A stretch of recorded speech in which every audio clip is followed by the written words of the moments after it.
Sorry, got slightly late because the other but his guest came almost like an hour ago, and we're just waiting there to start the session. Today, I'm really happy to introduce, I think, one of the icons of an entrepreneur, a real entrepreneur, and the kind of width and breadth of entrepreneurship.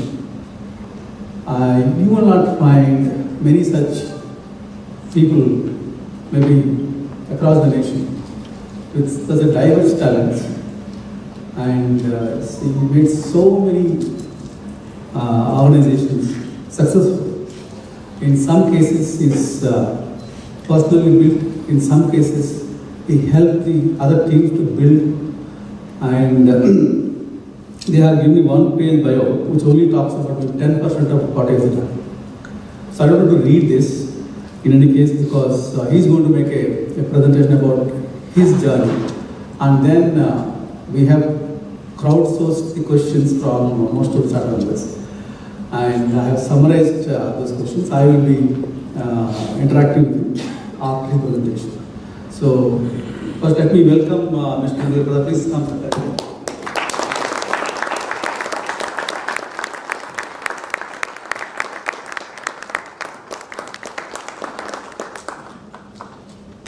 So you were, can you put this presentation on screen, please? Yeah. So we will, I think, instead of taking your bio, it's long, this one, I think this will later we will discover over the discussion plus your presentation. Yeah? So you would like to start your presentation, sir? Yeah?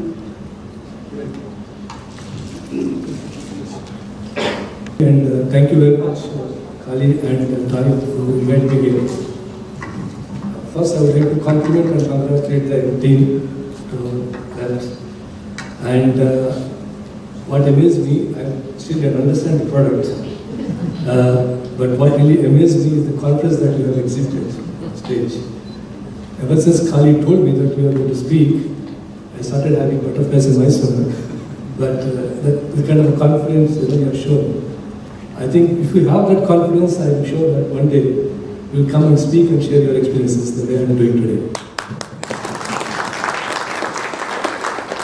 It is a very proverbial coincidence that 15 years back, I was invited to a business forum in Detroit, and it was organized by TiE. I hope at that time it was the one and only organization from Telugu people. And it was a business forum, and I still remember there were 3 different halls that were taken. In one hall, a gentleman was speaking about his NGO initiative, speaking about the suffering and what is I would call insufficiency, or inadequacy in the society. So he wanted to address the problem. There was a second room where everybody is grabbing food with more than sufficient food. And the third is where we, in a business forum, is trying to find a solution between this sufficiency and then insufficiency. So this is the last 15 years back, and it has, as I told you, it's a very probably a coincidence that it is also organized by TiE. And one of the very, very good experiences, because myself, Gemma, and at that time, Mr. was there, and the senior industrialist we spoke at that day. The theme was, what do we speak about emerging India? And I do remember, I picked up actually, the starting slide was about the paintings. Nelson Mandela actually, he painted those when he was in jail for 32 years. And I took that as a subject and explained how he actually painted to depict what freedom means. And obviously in that depiction, they were mainly speaking about social freedom. And I went on to add that social freedom is incomplete unless there is economic freedom. And the true answer to economic freedom is to go globalization. And in the globalization, how India was not emerging, and actually India is reclaiming its position. I think many of you know, centuries and centuries back, India's GDP was almost 52% of the global GDP. And that is one of the reasons why. Even today I can tell you, we never went to any country for anything. Whereas every country came to us in the form of invasion, in the form of commerce, in the form of trade. You name Portuguese, you name Spanish, everyone was here because we were over 50% of the GDP in the world. So my presentation was in that reclaiming of the Indian position, how young India is emerging and how emerging some of the entrepreneurs like us are emerging and how we are helping the process of globalization. And with that, I like to have the picture of Mr. Mandela. He's one of my definitely heroes because there is a reason why he's a hero, because he did what we actually is the theme of today's presentation is he actually did what is right to do, and the most important is that he had to do it. There's no one else to do it. It is a season of sequels and prequels, we have so many part 1, part 2 in seasons. There are a lot of people know about me from Matrix, but I thought I should start by explaining to you, a little bit actually telling you about how I began. And the next slide I actually will show you where I began. From 1961 to 84, that is, I would call a period of my formation. And I come from an agriculture family. I think the youngsters will feel lucky that you are today because I was born in a village where there was no electricity. And my first touch of magic, I would call it, or my first exposure of innovation is when my grandfather took me to the nearest town around the age of 6. And he told me around the same time, he said, you close your eyes. And when I opened my eyes, there was a light in the room. So I never actually saw electricity before that, and how light is actually illuminated. So that's my first touch of this innovation. And I come from such village. We used to have a teacher who was from our village, and he was actually teaching the 3 neighboring villages. And because he was from our village, he used to teach us post 6 p.m. and most of them on the kerosene lanterns. So that was the formation time, and I was greatly influenced by my father, my mother, and of course my grandfather, because my grandfather, though was a farmer, was very innovative, very out of the box, and he always looked up to barren lands. So I still remember one day he was planting a tree. It was almost in a bad state. And I asked him, I said, Tata, why are you doing this? It's almost dying. He said, look, there's a green tree there. There's no thrill in putting water to that. There's a lot of thrill in putting water here. And when it becomes green, that is the day I feel more happy. I think it struck me somewhere. And I'm a great believer in genetic theory. I think something goes down your veins. And I thought, of course, I never thought one day I'll end up being an entrepreneur by changing stress units and most important bankrupt units. So that's one of the few of the learnings from my grandfather. And probably in the questions, some of them I'll try to share with you. My father is an army officer and is one of the first to get educated. And he fought Bangladesh war. And that is when I think we became mentally tough because we were in the village. We were not allowed to stay with him because he was in the war front. And I still remember when we were in our village, in the near town, we used to get telegrams. And those days, the telegram has only 2 meanings. Either he's alive or he's dead. So I can tell you that I think it's a very, it's easy to feel today. But those days, I think it was one of the most horrendous experiences for me. And I think the whole family faced death as much as we face the life today. And these are my formation times. I graduated, but I must tell you that my father actually, I haven't probably fulfilled my father's dream because he wanted me to engineer. So when I was a bit conscious and I wanted to pursue my career, So he came up to me and said that either you be an engineer or nothing. So I always asked him that, look, I understand the engineering part, but what do you mean by nothing? So he said, that's it, I just wanted to be engineer. So I never make it to any of the engineering college. I graduated in science reluctantly. Even more reluctantly, I did MSc Physics. Only good thing is I passed. And that is my formation time. And once I cleared my MSc, I knew that I'm doing something which I didn't like. The qualification that I carried was not good enough. But I had to go into a job, and that's when I joined as a management trainee in one of the companies in Delhi. And the next stage is the stage where I experimented. Because I had nothing to lose. I'm actually doing something quite different from what I learned. So I just experimented. I experimented with ideas. When I was pressed into some situations, in my own way, I used the creativity and some of the most difficult locations, because I was in the Gorakhpur region of UP, which was very, very difficult those days, and the interiors of that. But those crises actually we used. So I call that particular period as a stage of experimentation. And the next stage is when I moved into a first, I would call a process-oriented job, which is Roan Palank. Not many are aware of what Roan Palank is. Roan Palank is currently Sanofi Aventis, but those days, this was the second largest agri company in the world, and probably the third largest in the pharmaceuticals. It eventually merged, and now it is Sanofi Aventis. So I call that as a stage of my establishment. And then, from Roan Palank, I was picked up to be in one of the countries as a country head. I feel that is where maybe I've shown some glimpses of entrepreneurship, because I refused a job and I said, why a company is getting sick? Instantly, while I was in Delhi, after 86, I finished my MBA as a part-time. And one of the case study I took is how a company gets sick. So I could never find answer how a company can just become sick. So I did a case study on a few of the companies there. But eventually, when I left Roan Palank, I joined a company called Boring Labs.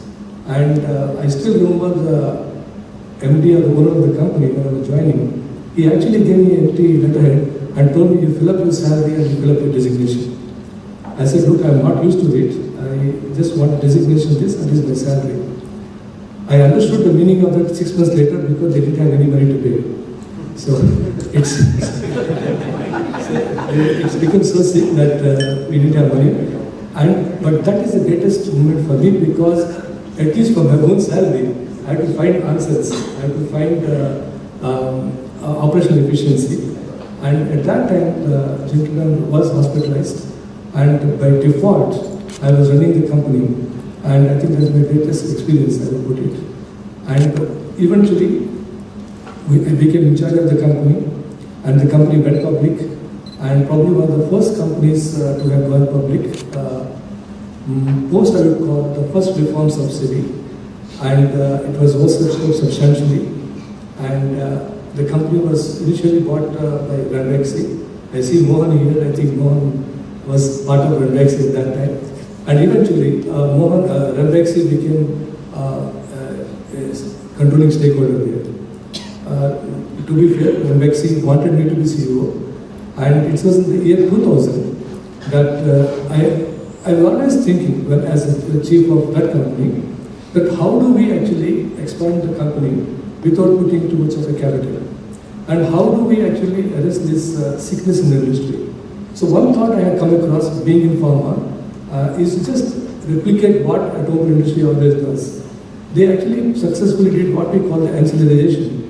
And that is one of the reasons why in any country, when someone is setting up an automobile industry or a factory, any country, regardless of what is the economy, will always go forward and welcome that, because automobile industry always brings ancillarization. So the job scope is multiple when the automobile industry comes. I picked up that idea and I thought of why not we do the same thing for pharma, and why do we do everything manufactured in-house? Why don't we do outsourcing? I went to see a facility at that time, and when I was going around the manufacturing facility, it is that feeling I can never ever forget. There were 160 people.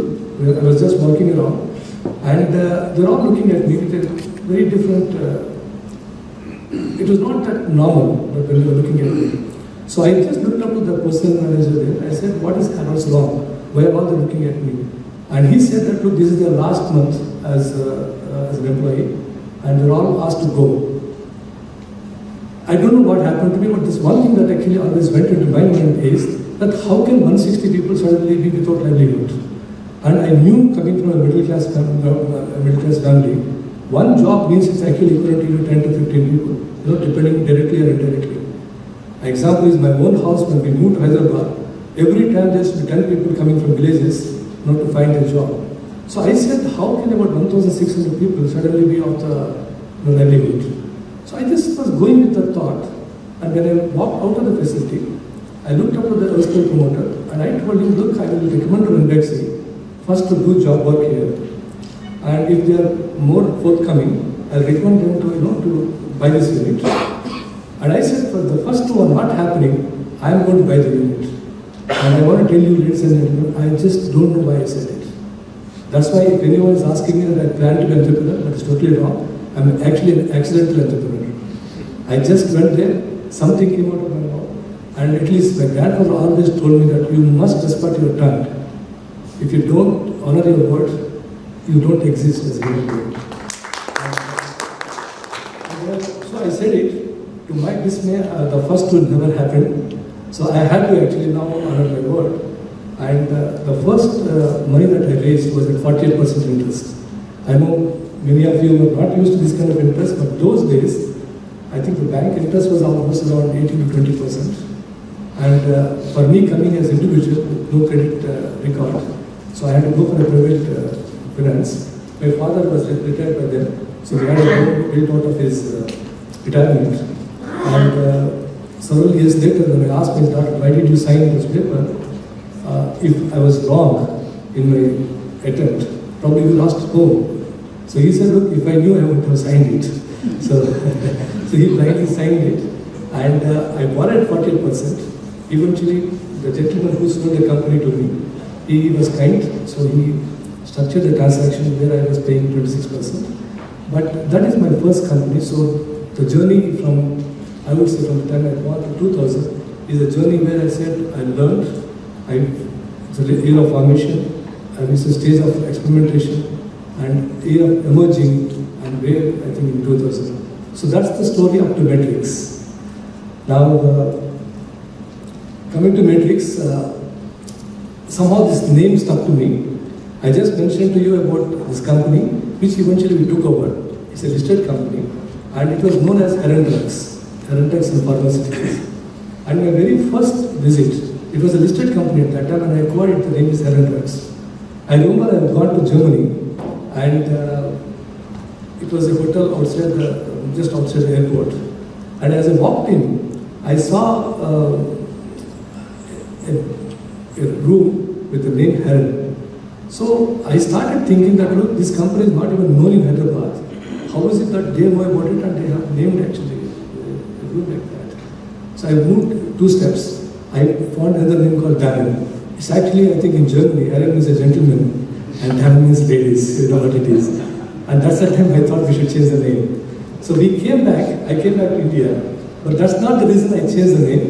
The reason I changed it is because when I was a salesman, I used to go to many customers and I used to talk to them about Ron Polai, and I used to always have a difficulty to tell them how we pronounce his name.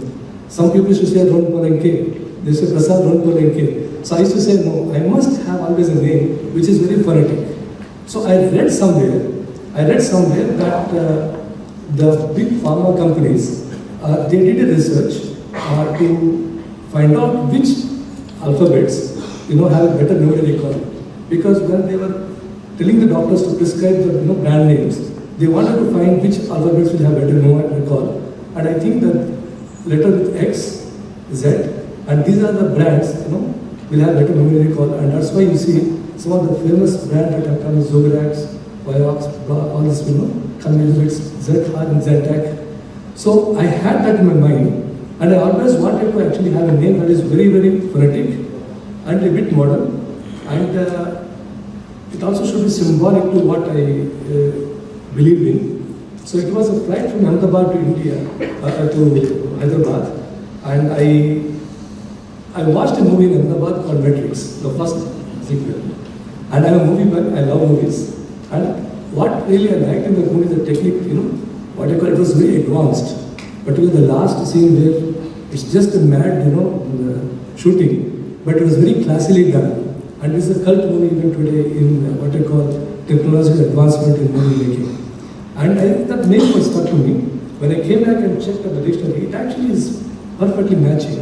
Though it is a rows and columns in mathematics, it actually also means is exactly what you did to these youngsters. Bring different people from different backgrounds, different disciplines, and bring them together and then see what they created. And matrix is exactly that. And matrix is the meaning, if you look at it literally, is that's what the meaning. I chose this name matrix and we came back and renamed from here into matrix. Now, funnily, and nobody knows me as Prasad, and now many men knows me about as Matrix Prasad. I have a very interesting story to tell you about these names, attached to your original name. I was at a dinner about 2 weeks back, and a gentleman came to me and it was an introduction. I said, okay, I'm in pharma, all fine. Then I said, I also mentioned hospitals. So then quickly he said, Mr. Prasad, can you give me your phone number? I said, I gave my phone number, and he was actually recording the name, and he actually typed saying hospitals Prasad. So this is how the Matrix name actually stuck to me. And the Matrix journey is, I don't want to go into length, how we did. It was a bankrupt company, and it was listed, virtually zero market cap. Those days there was no Z category, I believe, and any listed company used to have some market cap. And probably it was just about $500,000 market cap, but I can tell you, the net worth eroded so much that it is almost really zero. I come across a lady in Vizag about several months ago. She walked up to me with her 3 children, and she was narrating how when her husband was diagnosed with cancer, when he was passing away, he said, you do everything but don't sell Matrix shares. And she came to me and said, I just followed my husband, and Matrix, when you sold to my dad, the entire money is what actually I used to educate my children. So all the 3 children were educated, and so again about 2 weeks back, an Indigo flight, next to me a gentleman was there, and how he lost money in all the stock market, probably during the scam era. And finally somebody told him, okay, you put now the last investment was Matrix, and how he made money, and he now became I think authorized dealer for Hyundai in one of the towns. So with the money that he earned. So I hear a lot of stories, but there's a lot of wealth that is being created. But what is never spoken about is the kind of leaders we created in Matrix. And when we actually sold to Milan, we used to have a MC in Matrix, which is called a management council, and approximately 11 people used to be there. And I would like to tell you that all these 11 people have become global leaders, because we supported Milan to become from an American company to a global company. And the CEO of Matrix has become president today.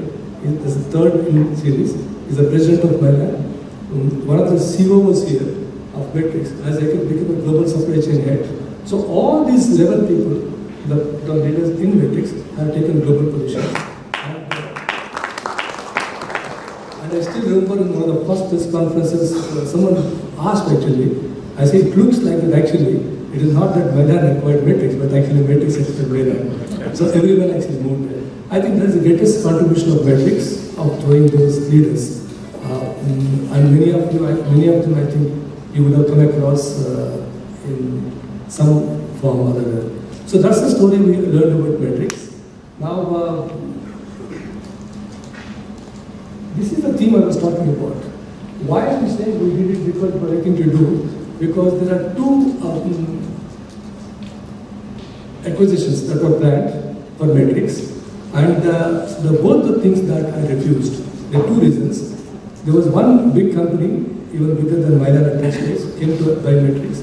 I refused because they wanted to close down 3 factories, and I never wanted to be part of any buying or selling of companies where employees will lose a job. So I refused that acquisition despite the fact that it could have been much more beneficial personally. And the second thing that another company, they want to acquire, they want to protect employees, but they did not want to pursue the anti-AIDS program. And I would like to speak a little bit about it, why it is so important.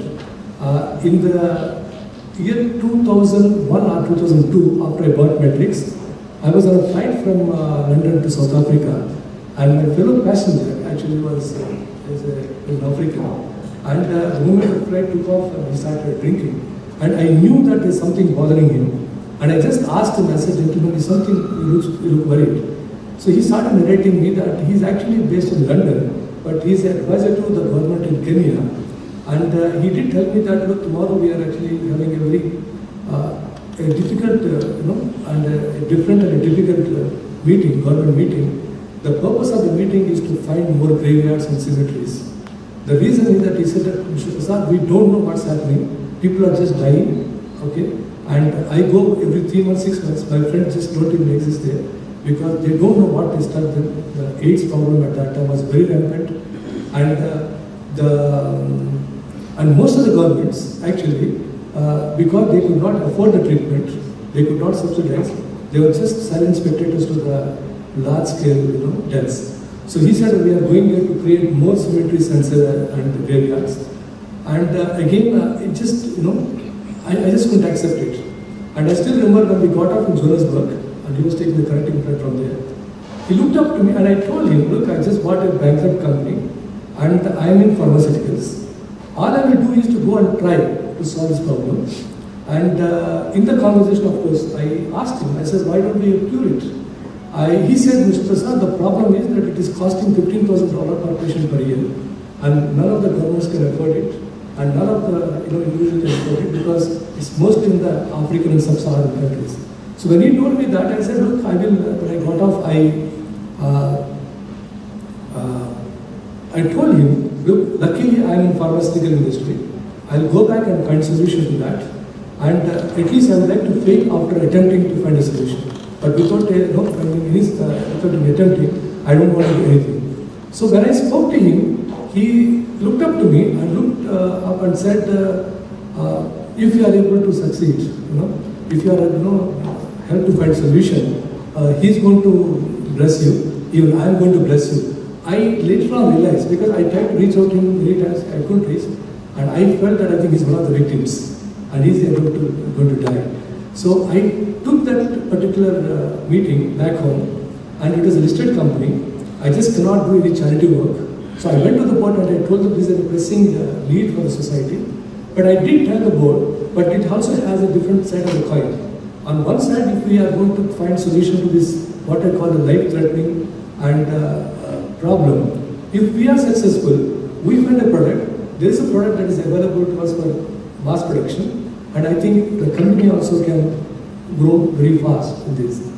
Luckily for me, I had a very good board at that time, and they gave permission for X amount of money for R&D work, which means that if we are not successful, we will out that amount.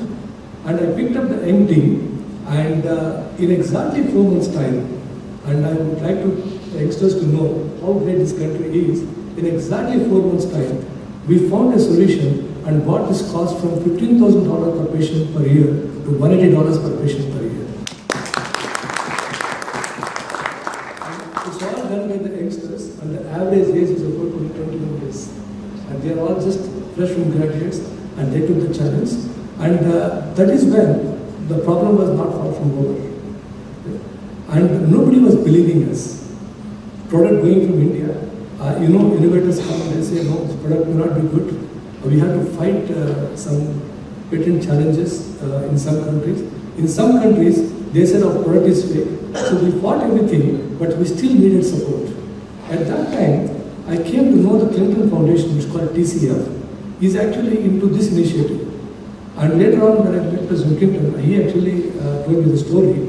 During his presidency, during the last phase of his term, one of his very close friends was diagnosed with AIDS and he died. And he actually was telling me, Mr. Prasad, I actually could not save it despite being the President of America. That's one of the reasons why, when he out of presidency, he actually started something called the Clinton Foundation.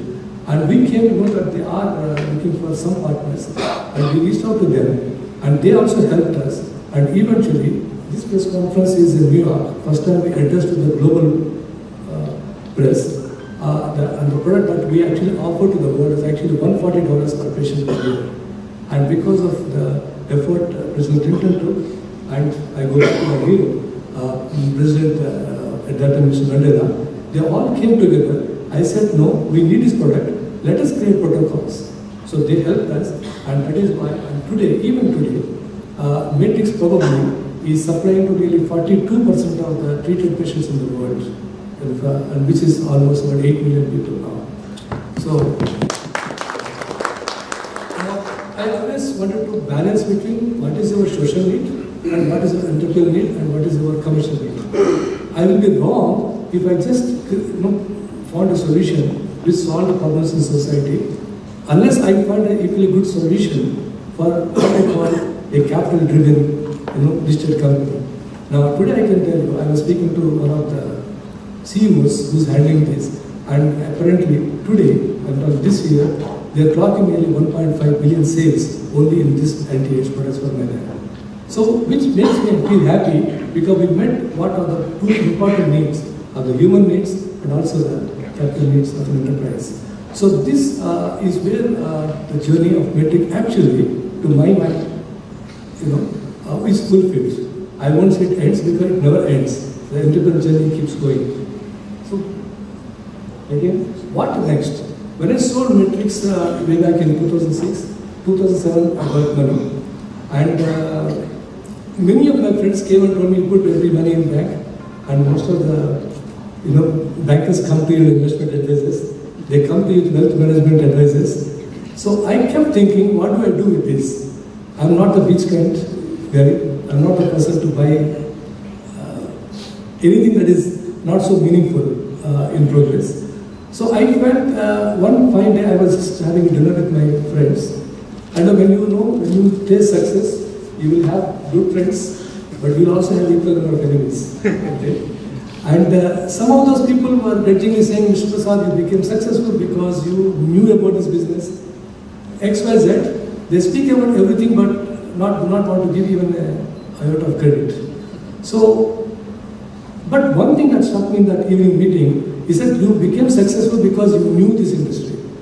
So, but I was always actually not willing to accept it because I always believed that the principles of any business are common. There are certain fundamental principles. At the end of the day, you go to E&Y. If E&Y has only one balance sheet for pharmaceutical sector and another for media sector, I think we need not just one E&Y, but we need several E&Ys to do an audit. So I think this balance sheet is very common, and the principles are common. I felt that one day, why don't I continue to do what I've been doing? At the same time, I was thinking of a foundation. I actually went to Vijayawada. I think it was in Siddhartha College. Siddhartha College. I was addressing the students in the annual convocation. One of the gentlemen asked me, and one of the student actually asked me, I said, Mr. Prasad, now will you be actually busy counting the money or will you be spending the money? This is exactly the question. So I said, neither I'm counting nor I'm spending. I'm still thinking what to do with the money. Okay. So, but that stuck to me. On the same day evening, I was in the hotel, and the bellboy actually walked up to me and said, Mr. Prasad, I want to see you. I actually thought that a little bit petty in my mind. I said, maybe he's asking me for a job. So I met him. He popped out a small photograph of his daughter, and he actually said it that this girl was detected with a hole in the heart, which we call a congenital problem, and we were not able to, find solution. And I said, okay, what do you want me to do? He said, sir, can you help me with an operation? I said, okay. Why don't you, just get it operated? I actually didn't know that how much it would cost. So he actually told me that it would cost, he went to a small medical college and Bangalore Medical College. It would cost about 40,000 rupees at that time. I said, I could just afford about 15,000 rupees. And then I asked him, I said, okay, what are you going to do? It's very, very, disheartening. He actually said, that I'm going to leave her to death. And I just couldn't accept it. I said, no, it's not right. So I quickly, I knew, I got in touch with Dr. Somaraju. I spoke to him. He was operated and we funded that money. And that lady, the girl actually got treated and she was okay. But the story didn't end there. After about 15 days, his entire family came. About 12 people, they're all from a very, very small village. And very ordinary family. And they came to me with whatever, that typical village sweets. And in that group, there's one very old man. I think the girl's grandfather or a great grandfather, very old. And he was crying profusely. I said, Nimmagadda, why are you crying? So I said, now you are happy, even your girl is back. He actually said that they have almost been outcasted by the village because they never had a girl in their house. Always they had boys, generations. And when this girl was born and they were born with this problem, the villagers were almost telling them, look, you have to be outcasted from here. There's something wrong with you. All this nonsense of you taken somebody's curse, blah, blah, blah. And he says, I walked into my village with such pride first time. Look, here is my girl. Okay? And he was crying. So I never thought that one particular act, of giving 25,000 rupees could make so much of a change. That is the day I decided that I should be a social entrepreneur. I should no longer be just an entrepreneur. I continue to invest in companies, put capital, and continue to create jobs. That is the day I decided that mission of my life should be very simple. 1 million jobs and 1 million trees. So that's what I did. Looked at what I should do next. I think you can see this. One we call it Project Pancharatna, and the second we call it Nimmagadda Foundation. Pancharatna is because I looked at 5 sectors at that time, and I definitely not allowed to do because of non-compete any pharmaceutical business. But I looked at healthcare, and we invested into the 5 sectors that we talked about. Pancharatna is 5 words. Okay, we said one is hospital sector, and 2 is media and entertainment, 3 is hotels you have, 4 core industries, and 5th is core project infrastructure. Now these are the 5 sectors I chose, and we made investment in all the 5 sectors. Everything is a story, how we invested. Now if you look at Care Hospital, not again, the hospital that you see now in Banjara, it used to be a hotel. It used to be called Bhaskara Palace or something. And the capital structure of the company, but the doctors were holding around 9 to 10%. But there was a financial investors who are from Mumbai, and they were holding majority stake. And I think this is a very, I would call a different agreement between them. And whereby now the Bombay investors said they would want to buy them out. And they wanted to buy the doctors and close the hospital and convert this back into 5-star hotel. I think some of you are aware, in those 2003-2004, Hyderabad used to have one of the most expensive hotel tariffs in the world. I knew actually the hotel in Manhattan actually was much cheaper than in Hyderabad. So I think they wanted to convert it back into hotel. So Dr. Somaraju came to me and I said, Doctor, no doctor, this city deserves a hospital. And that too, with coming from the pharmaceutical background, I know the importance of a 0 hour. Okay, the first 1 hour or any problem. And fortunately, that particular hospital was very ideally located, where any citizen of this city, okay, can reach out to the hospital within that 1 hour. I can't tell you now because of traffic, but anyway, they expanded enough. So that is the reason we bought into Care Hospital, and that's what Ali was telling. Some of them we actually bought them, and it was a very stress assets, and we handheld the entire operations. We recreated the Care brand. The most important contribution is that we never expanded into metros. We told Dr. Somaraju, he is very passionate, and Dr. Krishna Reddy, that the real answer is to go back to the 2-tier and 3-tier, and that's when actually we went to towns or cities or emerging towns. We went to Surat, we went to Nagpur, we went to Raipur, we went to Bhubaneswar, we went to Cochin, Cuttack, like that. We never expanded into these metros. And there's a business sense to it, because I knew that every hospital will go to metros, okay?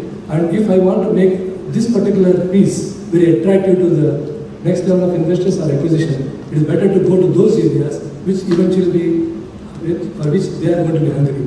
So we had to do tier, 3 tier, and care is now one of the leading hospitals in the city and also in the country today. And I think last transaction was approximately $400 million. It was valued. I exited long back. The second one is ALG, which again is a story that Naresh Reddy must be aware. And we were in a flight to Frankfurt together. And then he was talking to me, he was a chest doctor. I told him, look, doctor, why don't you're such a busy doctor, why don't you tell your owners and create a shelter for the patients who are coming to see, because I think you're aware, people actually wait for 12 hours, almost in one day to see him, and most of them are not even provided shelter. So he was also expressing his unhappiness, and somehow I said, why don't we create a center of excellence?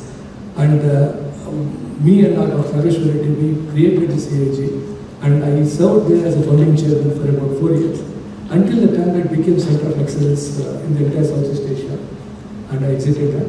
So everything has. I purposely kept Bharati because I know that there are a lot of stories around it, but it's a pure investment. I kept it because it's one of my most successful investment, and the investment came from one of the investors, in fact, investment bankers. They told me there's a greenfield project, and I checked up, and the only thing is it is quoted by a son of the CM. We took a legal opinion, we invested our taxpayer money, and we exited exactly to the largest cement enterprise in the world, and we paid taxes. It's the most successful. And most important for me is, apart from this, it was coming up in the most backward area of Rayalaseema. And I felt that it is again going back to what I said, and it is going to create large-scale employment. And we know that cement industry, as such, it creates a lot of employment. So some of the successful investments. Now, in that first part of Pancharatna, the last exit we made was Ma, and this uncanny resemblance actually to Ma and Matrix, because as I told you, Matrix was virtually bankrupt, nothing there, we created, and so is Ma TV, because when I took over Ma TV, the employees were not paid for 9 months. And you always have in these management books, when you learn do's and don'ts. I think in that company, every don't was there, nothing do is there. So we had to actually spend about nearly 8 months. And jokingly, I was telling Kali, in Telugu, I said, every company will have the doshas, you have to remove those things. So we actually spend a lot of time. And this is particularly very close to me because when I took over Ma TV in the year 2010, 2012 I have gone into a problem which I'll explain to you later. But I vowed to myself, and I vowed to the team, and the people who actually were putting me in trouble, I told them, look, at any time, you can put somebody in captive but not his brain. At the end it keeps thinking. And I will use the time, and whenever I come out, I will actually create Ma as number 1. And Ma TV was actually at that time about number 7 in the ranking. And within the span from 2012 May till 2014 January, Ma became number 1 channel in particularly Telugu industry. And in 2015 January, I sold this company to Star TV, which is actually acquired not by Star India. It was acquired by 21st Century Fox, a listed company of Rupert Murdoch. So there's a very good resemblance to this and Matrix, because both were acquired by New York Stock Exchange listed companies. One before I got into a personal problem, 2 after I came out of the problem. So Ma also again, it's not listed company, but it has again similar like Matrix, is a very even to this today is I think largest cross-border transaction in the media industry. So this is, I think, is the first set of investments and disinvestments of Project Pancharatna. Then I was just grappling. I thought, again, what next? The question that I was put to myself after I sold Matrix, the same thing. I remember somewhere I heard the story about Eagle, and it always stuck to my mind. And I would like to share that with you because that's something that I always told myself whenever I want to think about what I should do next. I think Eagle is is a bird which is probably has the longest span of life among the birds. And in 40s, it's, in 40s, its actually beak actually tends to bend, and stallions actually they become so old that they actually can't grab a prey. So that is the time an eagle thinks, what should I do? It has two choices, whether just to allow itself to die or go through the painful process of change. And that change actually takes it to 150 actually days. It's almost nearly 5 to 6 months. So the eagle never dies. Actually, it actually goes to a very high altitude in a mountain. The first thing it does is to create a nest for itself, and then it actually, cracks this,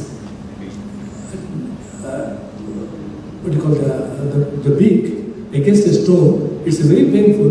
It actually cracks against the rock so hard and so many times till actually it chips open, and then it allows the new beak actually to come, and it waits for that. Once the beak comes back, the new beaks, it regains it starts repairing the talons, because they became, again as I told you, became so old that they can't grab a prey. So actually it waits for the again talon to come back, and with the talon and the beak, it actually virtually peels away the feather which has become very old. And once it is done, it's on its way back to rebirth, and again lives for the next 30 years. And this is what is the story I learned somewhere, and I said that look, this is what nature is. You have so many lessons in nature, and interestingly, some of the birds when it rains, they actually either take a shelter and get wet. I think eagle is the only one actually which, when it senses that it's going to rain, actually moves above the cloud and it doesn't even get wet. So it always provides some kind of inspiration that yes, there will be problems. You need to change sometimes, and change could be an answer. There will be obstacles you need to overcome, because you have to find some solutions around the problems. And change is imperative. And I think it's very pertinent to state here what Swami Chinmayananda said long ago. Even today it is very, very, I think, important and pertinent. I recall what he said at that time. He said that old norm should give way to new norm. Existing system should take over the old system. Otherwise, the existing norm and system will corrupt the entire world. Now this is something, centuries back, Swami Chinmayananda said, and I believe in that. And I believe that this change is so imperative. So this eagle story, with that in mind, I created now what we call the Project Culture Next. But when I say that again, I must, before this I must tell you, I go back to the theme what I said. Why are we doing it? Because we believe that this is the right thing to do, and someone has to do it. So that is the theme that I was following, and we thought about right now. This is our next set of investments, and you can again see Ceylon, healthcare, sports, clean technology is what we picked up. There's still one unfinished story from the Pansarna one, which I will speak separately in my subsequent slides. Now, I would like to ask the youngsters, do you want to pick one company in that I would like to, something that's interesting you? Because everything has a story. Which one? Sports? No, all health. All health. All health. Good. I actually thought you were going to pick up sports, but that's the genius you are. You picked up something which is actually bothering this world. See, health at the end of the day, particularly in a country like India, we all know that we have doctors. But the doctors are so busy that, and everyone wants to go to the most reputed doctor. And at the end of the day, 24 hours is constant, right? So he cannot see many people. So we wanted to look at some platform that takes these hospitals to the homes. So All is a digital platform, and now we are developing an enterprise platform to even further streamline this, whereby and just on a call, there are certain mobile vans, mobile scooters available, and they actually go to the patients and at least give them the initial Medicare. And we know that a lot of tests can be done these days because of automation and medical devices, and then they link them to some of the doctors, and to give them what I call the next set of advice. And if suppose the patient problem is more grievous, then we immediately tell them to go to the hospital and move them to the hospitals. So it's a medium between the very busy doctors and I would call very busy hospitals, and to solving what I call a very primitive healthcare problems. And not that every healthcare problem is big.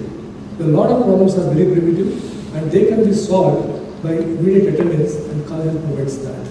That is one of the investment we did. One more if you want to ask. Clone world. Clone world, interesting. This is again, it began with creating stories for children. Some of these, what do you call, these comic books, okay, they actually digitized way back. It didn't work well. And now they moved into what we call, do you know the story of Madame Prasad? Madame Prasad here. She actually started, making these cartoons while she was in jail. Isn't it? But she did everything because she learned that art from her father. And because she had nothing to do in jail, she actually started doing that in jail.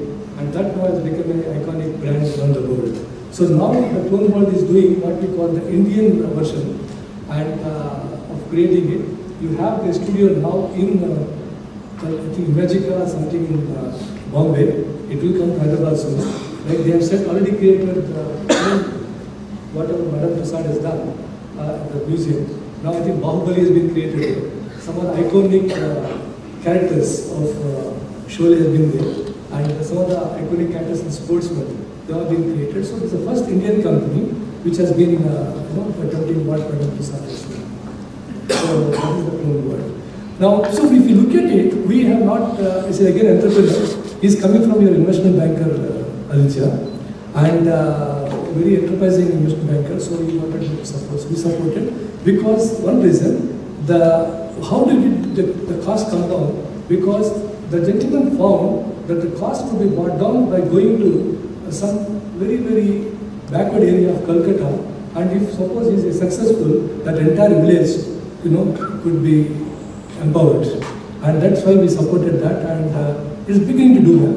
There's a lot of struggle in that. So everything has a story there, and we also got into sports because I definitely believe, and I'm now saying it, that sports is going to become a means of social empowerment. I can tell you one of my recent experiences when I thought that once we picked up the players for Tamil Talaivas, which is a kabaddi team from Chennai, Tamil Nadu, I actually wanted to go and hand over contracts of each player in their own house. I just wanted to give them that respect. I know it's time taking, but a bit strenuous, but I just also wanted to see how they are and from where they have come. I went to some hills in Himachal Pradesh because our captain, an Indian captain, Ajay Thakur, comes from there. So I went to one of those hilly areas, and one of the new NYP, we call him new young player, he hails from that village. When I went there, he told me that his father earns around 4,000 rupees per month, which actually means that 40,000 rupees per annum. And this player, we are paying him almost 6.6 lakhs for just 5 months with us. So what his father is earning in about 15 years of his service, his son at the age of 18 is just earning in about 5 months. And that is the kind of empowerment I'm talking about. And most importantly, they're all living, 18 people are living in one particular small house. And their livelihood apart from job is milking the buffaloes. And they all have just one telephone, for the entire house. And that is what I mean. So we looked at enterprises, we look at sectors, but they all should also make it social relevant. And most of the sports companies, you come across so many stories like this. And in the recent problem in Kerala, we have used our fan base of Kerala Blasters to distribute food and supplies to most of the needy in Kerala. So this is my second set of investments. Already we are disinvesting. One of the companies there, we disinvested. But I also would like to state here, not many know that I was also part of Bahubali 2. And I thought I should put it, not knowing the youngsters are here, but I know that they were excited, no. After the Bahubali 1 was over, I know the produces well, very ethically correct people, and they, what I call, are very principled, because when Bahubali 1 was about to be released, I still owned Martini, and we buy the satellite rights. And when the satellite rights were to be sold, my team came and told me that, look, Bahubali we will buy. I said, look, there's no point just buying one. If you have Bahubali 1 and 2, it is important because I can't end up showing Bahubali 1 and my competitor showing Bahubali 2. So you better go and buy both of them. And 2 was not even conceived fully, but it was told. So my team went there, and it's a very bold decision. Up till that time, the maximum price for a single movie is about 9 crores to 10 crores per movie satellite rate. But Bahubali 1 was quoting high, and when we combine the 2, it is going to be even more expensive. But we went ahead and we bought both Bahubali 1 and 2 at about 29 crores at that time. And but what really impressed me is, by the time we acquired and the documentation was done, it was 3 months hence. And then you know very well Bahubali 1, how successful it is. And there were many people, my competitors went to them, offered them 4 crores, 5 crores more for the same Bahubali 1, but they kept up their commitment. There was no written document, but they kept their commitment, and they actually only took the money that we agreed upon. And that means a lot to me, because agreements, actually, there's a joke, agreements is between 2 gentlemen. No, agreements are not required by 2 gentlemen, are not 2 thieves. Okay, they all go by the word. So, and this is very important. And when they planned Bahubali 2, I heard so many good stories about Bahubali. I was in North India, and everybody is raving about it. And it's one movie, the Telugu industry, which actually produces, not many are knowing, about 175 movies, one of the largest industry in the country. Not every movie now gets released, but out of 175 movies, I think about 150, 140 they get released, and only 10% are successful, and still every year so many movies are made. I think that's the real entrepreneurial spirit, if you ask me. And but Bahubali is one movie which actually got not a recognition. Suddenly everybody started standing up and recognizing the, what I call, the grandeur of the movie. And I told the producers, I said, look, I will support the Bahubali 2 and by funding it, and but not only funding it, but also giving them a very, very, very reasonable interest, but provided they put back the money, actually, in what I call enhancing the quality of the second. And that's when we funded the majority of the investment in the second part with a very reasonable interest. And we feel very happy because they were not picky about the money. They spent a lot in the second, and everyone can see the result. And by far the most successful Indian movie even today. And that's our story in Bahubali, because we have also supported Bahubali 2. So the second Pancharatna story is continuing now. I have just told you that from the Pancharatna first, there is one unfinished agenda. I mentioned about the infra and Vanpik, and this is actually the most impactful and most important and the most closest to my heart in my investment. The reason is that it is just not money or return on investment, it's a capital flows, no, nothing like that. It's a very, again, I think probably a coincidence that when I was disinvesting, after disinvesting the first part, I went around the coastal Andhra, and we also made some contributions to one mobile vans for medical facilities. And the 2 pictures that stand out, I could not produce here. One picture is that we have actually funded a mobile van, and the mobile van actually is actually to take the, they have some medical equipment, they go to the patients, and we link them to actually both AAG and Care Hospital. That also answers to your question about Kali Health. Kali Health actually means what I call the accessibility and both affordability of any healthcare problem. And so this mobile van is to go to villages, and they link up on what you call the telemedicine, and Dr. Nageswar is to be in Hyderabad. So in one Sunday, they can use actually so many patients because they're connected to most rural areas.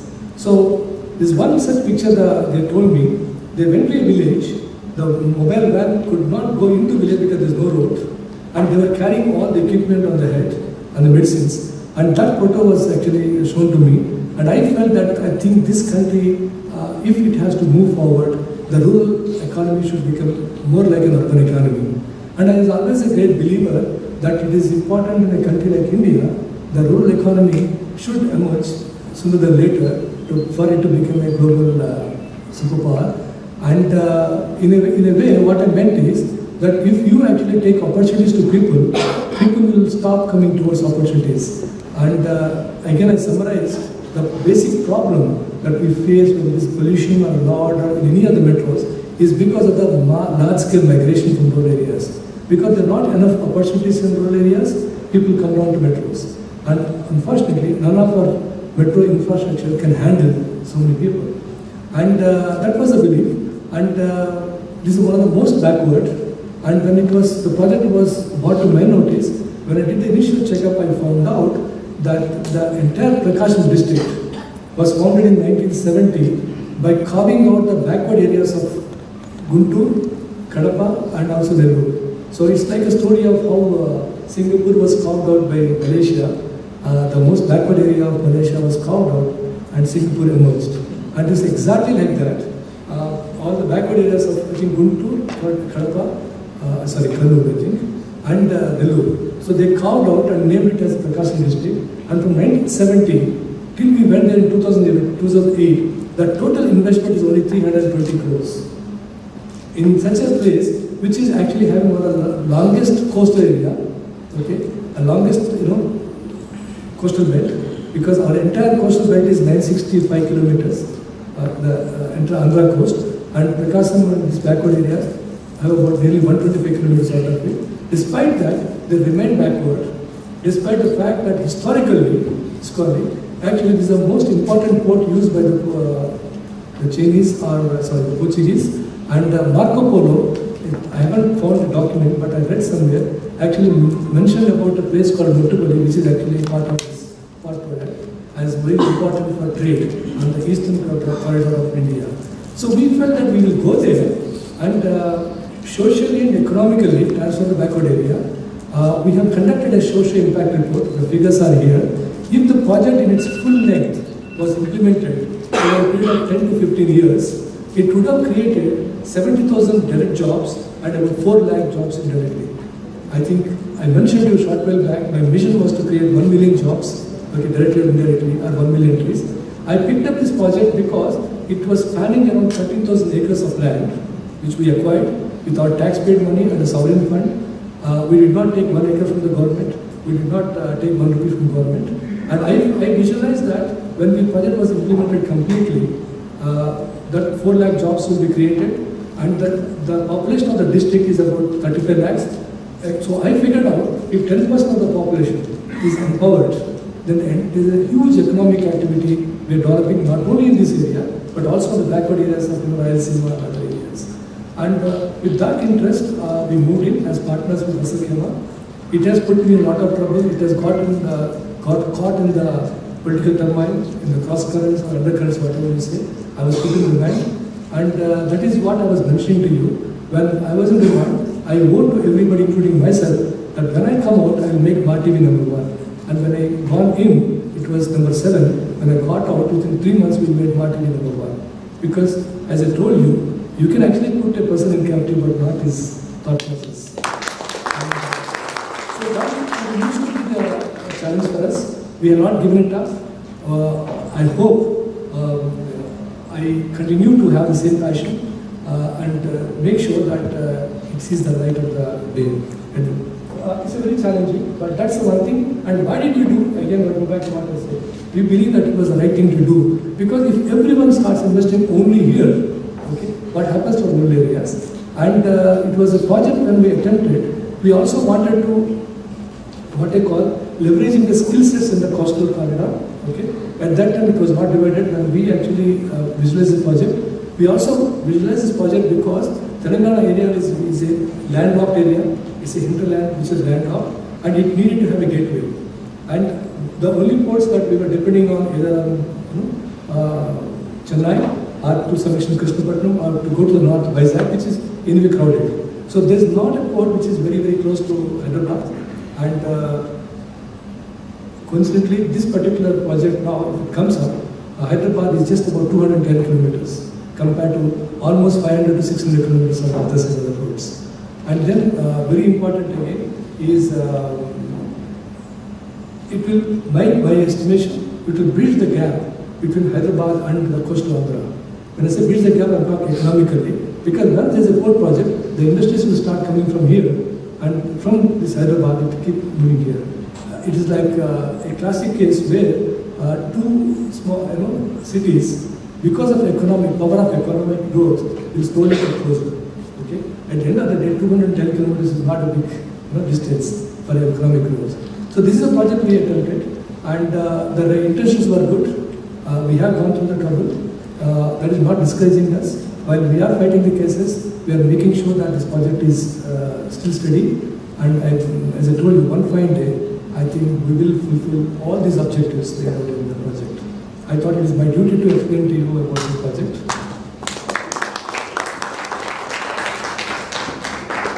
So when I mentioned about what likes, I told you one is the project Pancharatna, the second is Nimmagadda Foundation. Now, those two experiences, when I met the gentleman there, eventually we have cured his daughter's problem.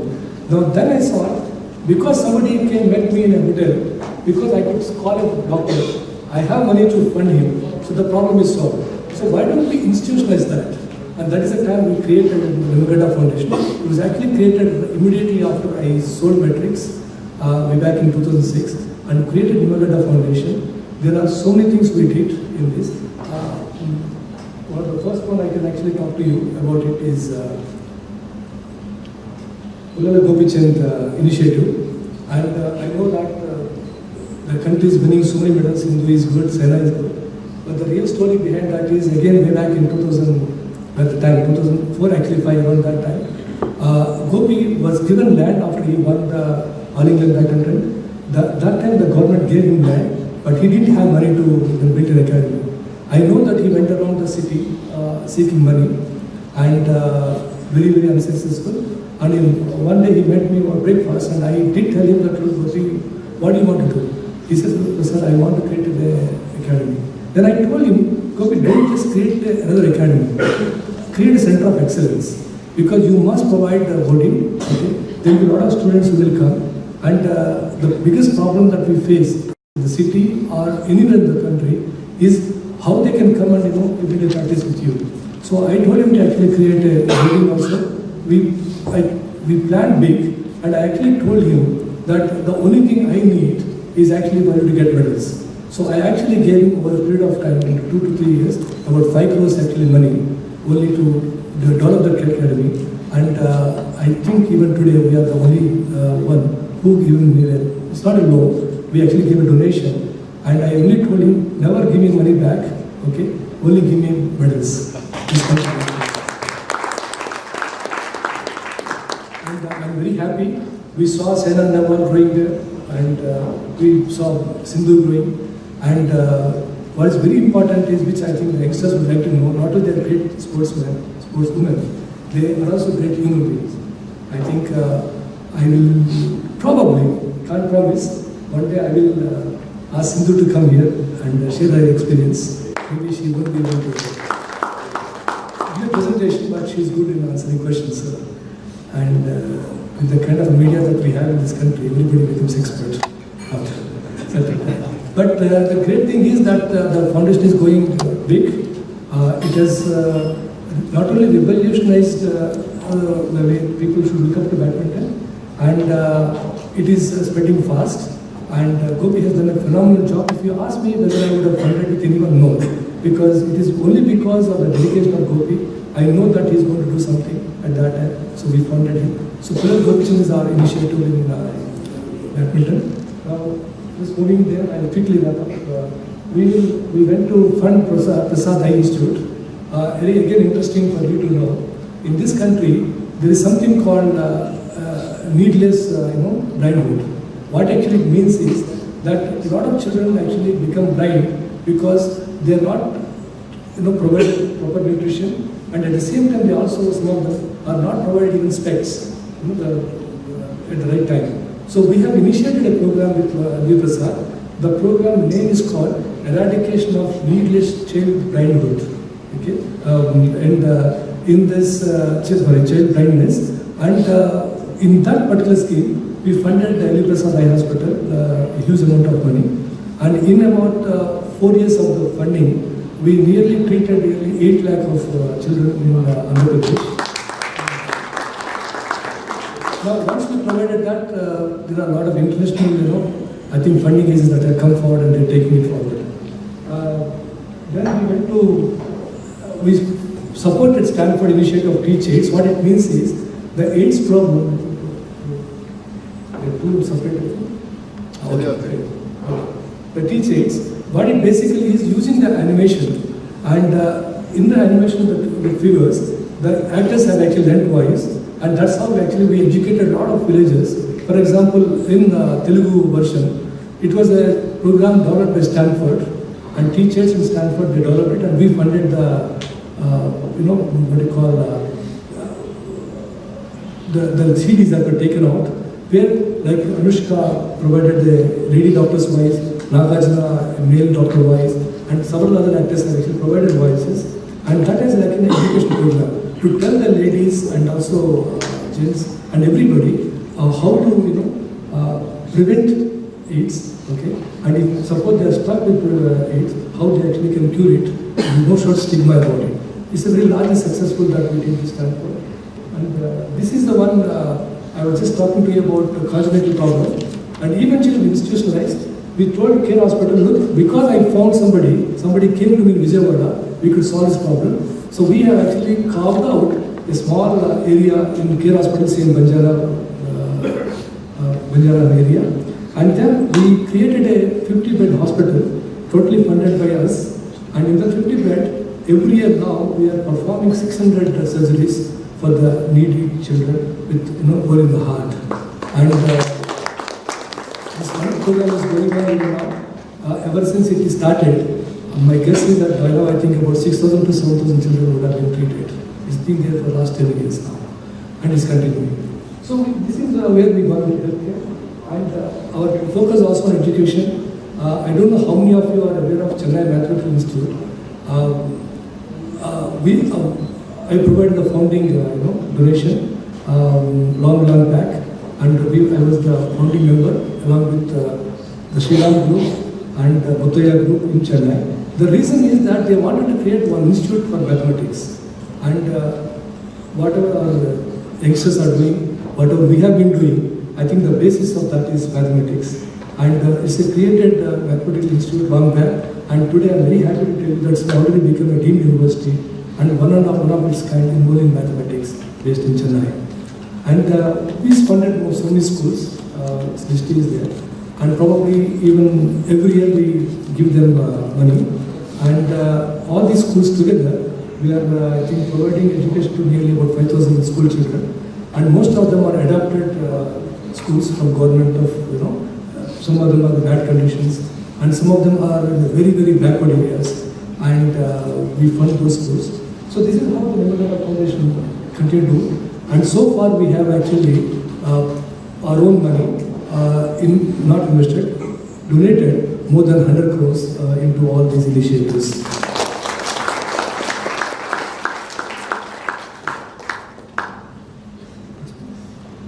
So looking back, I probably would be wrong.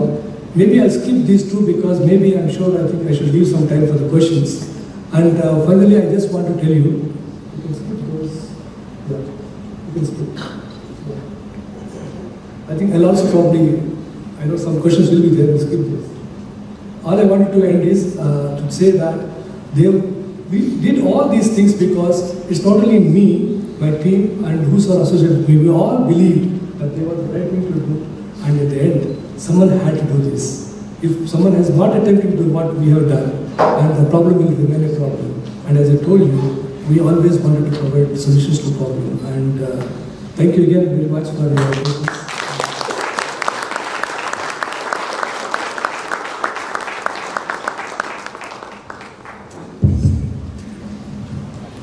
that was a fantastic presentation. And there are so many things. I think still he has not covered everything. Still some things left. And of course, we don't have time to cover everything also. And I also had, based on the crowdsourcing, I had a lot of questions, but many of them have already been answered. And I would not take too much time to ask this question. I will leave the floor open to you. But one fundamental question I want to ask you is, you said that you have had so many enterprises, and most of them are very successful. Obviously, maybe a few of them, I will not say failures, but what the statement you mentioned in the beginning is that every business is more or less the same, with basic fundamentals. So any entrepreneur getting into any business, if he knows the fundamentals, and then we can revive and do whatever it is. But any student of MBA, he knows what the fundamentals are. He knows what needs to be done because he must have done a lot of case studies, how. But all of them have not been able to really be successful. And as a consultant, like maybe Aditya mentioned the name, or maybe any other large global consultant, we think we know the answers for every problem. Okay, we know the fundamentals. But do you think that I can go and revive any company? People cannot do it. So what makes Nimmagadda Prasad to realize or to take up any company and revive it? So any industry. So what is that specialty? What is that, your thought process? How do you look at those problems? How you are able to solve this? As opposed to general, any other. And if everybody just has to focus on fundamentals and make it work, there will be no six company. Because people have knowledge. But people don't, just knowledge not enough. So what is different with Nimmagadda Prasad? I think I'll answer this from what you said about knowledge. I'm a very great believer actually in what you call the power of collective wisdom. There is a knowledge around us. There is a wisdom around us. It's a question of how we assimilate them, how we bring them together. And I'm a great believer in that. And when you know that there is a knowledge, there is a wisdom around you, there is Mohan comes from HR background. He joined us actually in between. And I don't know whether he remembers, but I did tell him about the principles of 3 R's that we followed and I followed personally. I always believe that first of all you have to recognize somebody's knowledge, somebody's talent. Okay? And then recognize along with that first respect the knowledge. Okay? There's no replacement for respecting another person. You have to respect the knowledge, you have to respect the person. And then in the current context, is it enough if I say the person is really good, okay, I recognize him, he's very good, so I respect him? No, that's not enough. Because even the person has a family, the person has some ambition, some wish, some desire. So we believe that there is something called reward. So we used to have a famous program in Matrix which is called 3R, which is called recognizing talent, respecting talent, and rewarding talent. And I do believe in that all the three have to go together. And this is one of the fundamental things that we follow in every company. And that is why wherever company, whichever company invests now, I make sure that we create a 5% at least for employees as an equity, certificate. And I know these days most of the companies are more well-versed in certificate. But at the time when we joined, we started enterprises, there was no discussion about certificate. But we made sure not only in Matrix, and in many companies that thereafter, we created an equity for them. And that is in terms of making money when the company does well. But during the tenure, we made sure that we have all been amply rewarded. And it's not only they are rewarded, even the families behind them are incentivized with some welfare measures. And this is about how we overall treated the people. But what I think should be common to many of us is the conviction. Now, if you look at these youngsters who actually were surprisingly picked together, is actually the conviction. They know that they can do it, okay? And that conviction is so strong that they deliver what they deliver today. And what we did is no different. It's a strong conviction. Today also, despite all the hurdles, I still have a strong conviction about Bank. And I know very well whether I'm going to be alive or not, but that area is already back on the map. It's already put on the map. It will be developed by me or someone else sometime, sooner than later, and that is my strong conviction. So when I was talking to my team, I told them, look guys, this is a very complicated project, very long project. It may take 10-15 years, and there's two things we have to remember, very important, is death and dinner 24 hours in a day. They're permanent. No matter what you do, these two are permanent. So, but we do one thing, we actually bring this project on the map. And once we bring it on the map, there will be so much known to people that somebody will actually start developing it, even if it's not doing it. That was the conviction, and we must have the conviction as a common thing. And there are so many, but what actually stands out to me personally and is my unflinching actually belief in the people around me. And everyone around me are there for about 20-25 years. And I think there's nothing you can do without people around you. There's a people, it is employees, advisors, and even Kali, you and Aditya, whenever you come with some advisors, we do take seriously. And I don't take any audit report very lightly because we have actually awarded operational excellence based on audit findings. So I think these are the two things that we attempted. We attempted yesterday, we are attempting today, and I think we will keep on attempting future also. That's a great thing. Definitely that's a special quality. In having unflinching faith in the people around you. I believe that you can make it. But I also felt when you are taking so many decisions in so many places, and you take a decision quickly, but do you have any mentor or anybody you normally consult? This is what I'm thinking.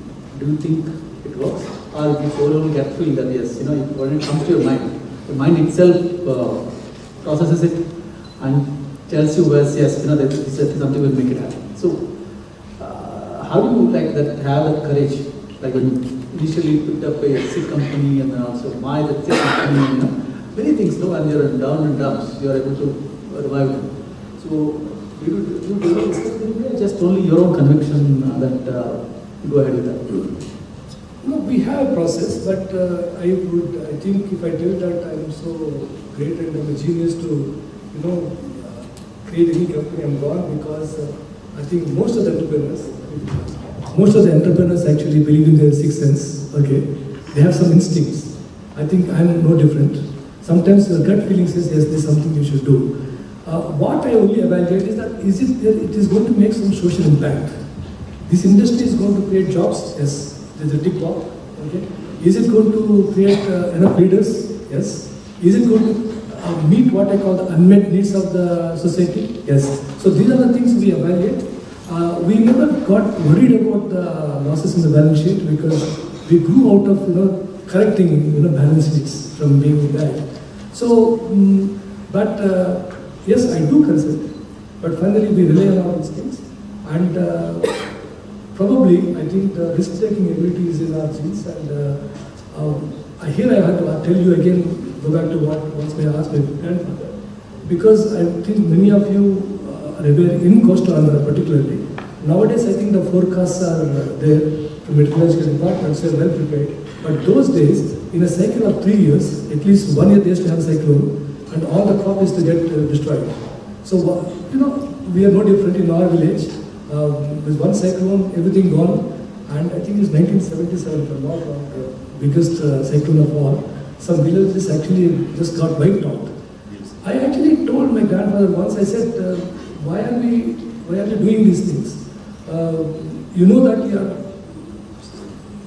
going back to the field. You know that after 1 year in some cyclone, everything is lost. Now he said, actually, look, we know that we are going to lose money, but this is actually came out. And okay, in 2 years we lose money, but in 1 year I make up money. So in 3 years, even if I'm fine with it. So he went back every time, my grandfather, and everyone who has done farming, particularly in these areas. So that means there is a risk-taking ability that's in the genes. And maybe, as I mentioned to you earlier, I'm a great believer in genetic theory, so I think it runs in the veins. But on a broader sense, yes, I have I'm blessed with a fine set of advisors. We fight, we argue, and I always tell them the truth. There are only two things that's possible. Either you get convinced or you convince me. So one will always happen. And it's a combination of all these things. So what have been your major failures, if any? And did you regret any decision that you have made in any of those ventures? No, I never regret any decision. Even if I suppose we lost out money, I hardly lost out money, thank God. Almost every enterprise we did has been successful, and the minimum IRR we got is about 26%, and the average IRR in all exits that we are taking is about 15% as of now. So we have not lost money, but the only regret probably I have is if I mislead a person and the person is turning out to be a cheat. As long as the person is good, his intentions are good, even if the person is not doing well, we support them, and I never regret any decision. Including even that to unpick some of those decisions? No, absolutely No? no regret. I would say more than the regret, I misjudged or I did not assess the risk properly. I think you must know about it. Because Bandic is such a big project, it's over a period of 10 to 15 years. In 2008 we conceived it. In 2009, when the new government got re-elected, so we knew that we have a 5-year time to put the project in a pedestal that is going to be a safe zone, we call it. In 1 year, I don't think any infra company has achieved what we did. We acquired 13,000 acres with not even a single police case against us. We have attempted everything following money. So what I thought is, okay, this project is going to go for 10 to 15 years. What do I do? So I started putting the risks actually in the project. I put every risk that is possible in the project and put a mitigation plan. And you'll be surprised if I tell you, I actually going to put a risk of my death. If I die, what will happen to the project? I put everything. Somewhere I missed out. If the premier of the state is going to die in some unusual circumstances, what will happen to this project? And that is what I missed out. I think whatever troubles we faced, and I think a repercussion of that. Okay, thank you. Now I think I have opened the floor to audience. Please do ask questions. And can you please pass the mic around? Yeah, I mean, great listening, and you are an institution by yourself. Though we are from Hyderabad, we heard about you, but never knew so much about you. Fantastic listening to you. The one question, I mean, as Kali asked, I mean, did you have any regrets? And all of your investments came up very well. But do you believe in luck? I mean, what will contribute to beside your investment? What else would have contributed for the success? Thank you. I think opportunism and luck, they coexist actually. Well, I think if a factor called luck exists, I guess I'm also lucky. And I think any business opportunity is, I think, followed of some crisis where we are there at the right time for right place. I think that is a luck factor, because there are so many opportunities. Sometimes you are in the right place, at the right time. And yes, that's a luck factor. But most of the investments have some story behind it. Now, as Kali said, obviously the time is insufficient to go through. I mentioned about AAG, I mentioned about Care Hospital, I spoke about Pearl Gopichan. Everything has a background.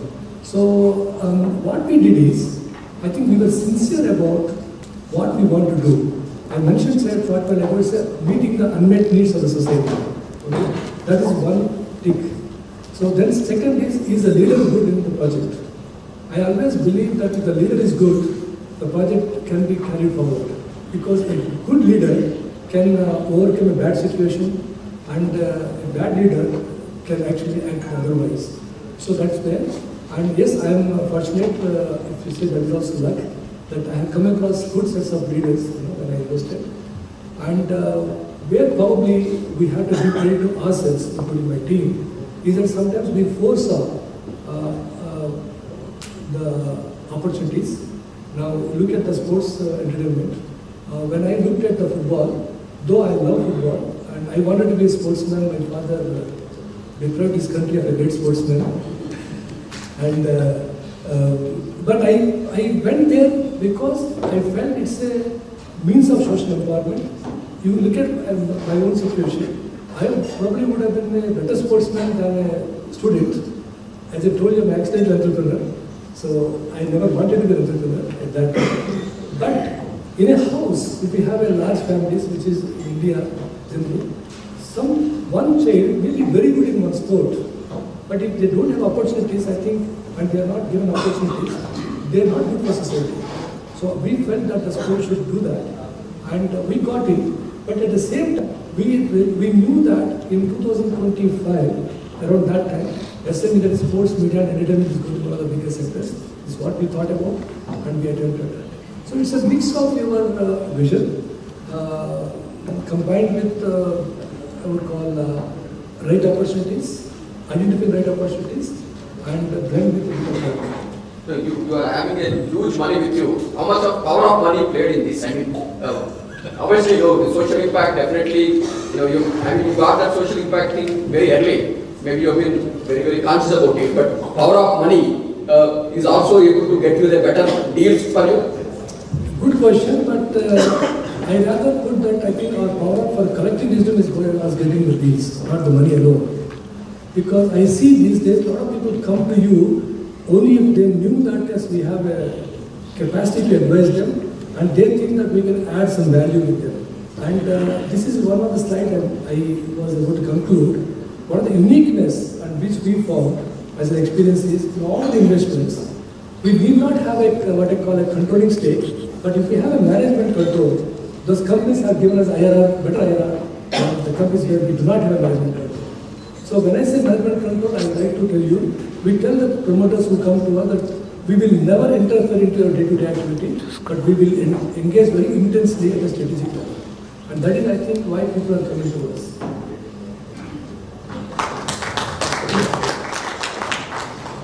Mr. Prasad, thanks a lot for coming and sharing your valuable moments and experiences with us. And Murali, I have two questions for you. I've known Kali so that you will not give the mic back. So I have two questions. One, you told about the story of the eagle. So I want to understand how do you break your peak and how do you interview your talents so that it goes back. So there's a constant learning and unlearning in your own journey. So when you go and acquire these new companies or new acquisitions, that's the question number one. So how do you perch yourself on the mountain peak and how often do you do that? The second question is a little bit more, I think, maybe personal to you. You may choose not to share.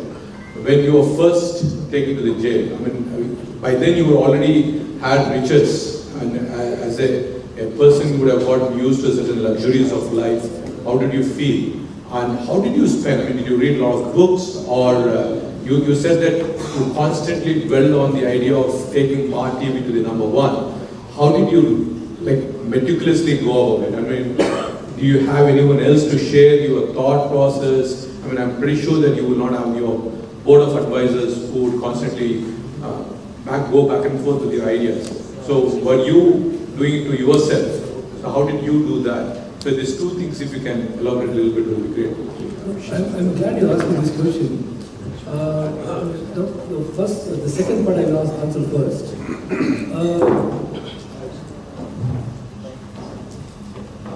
Nothing changed for me because I'm not used to luxuries.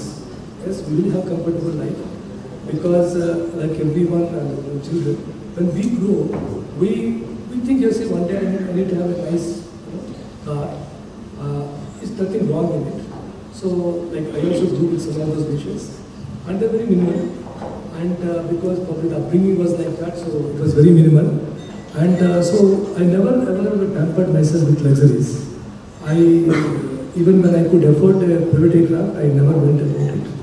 And even today, I love to go in Indigo because every day I can see people with me. Okay, and so that's actually helped me. And so when you come across so many hardships in your life, there is a tendency for you to put yourself beyond these material things, and that actually helped me in one way. Now I must tell you, my very first experience when I went there,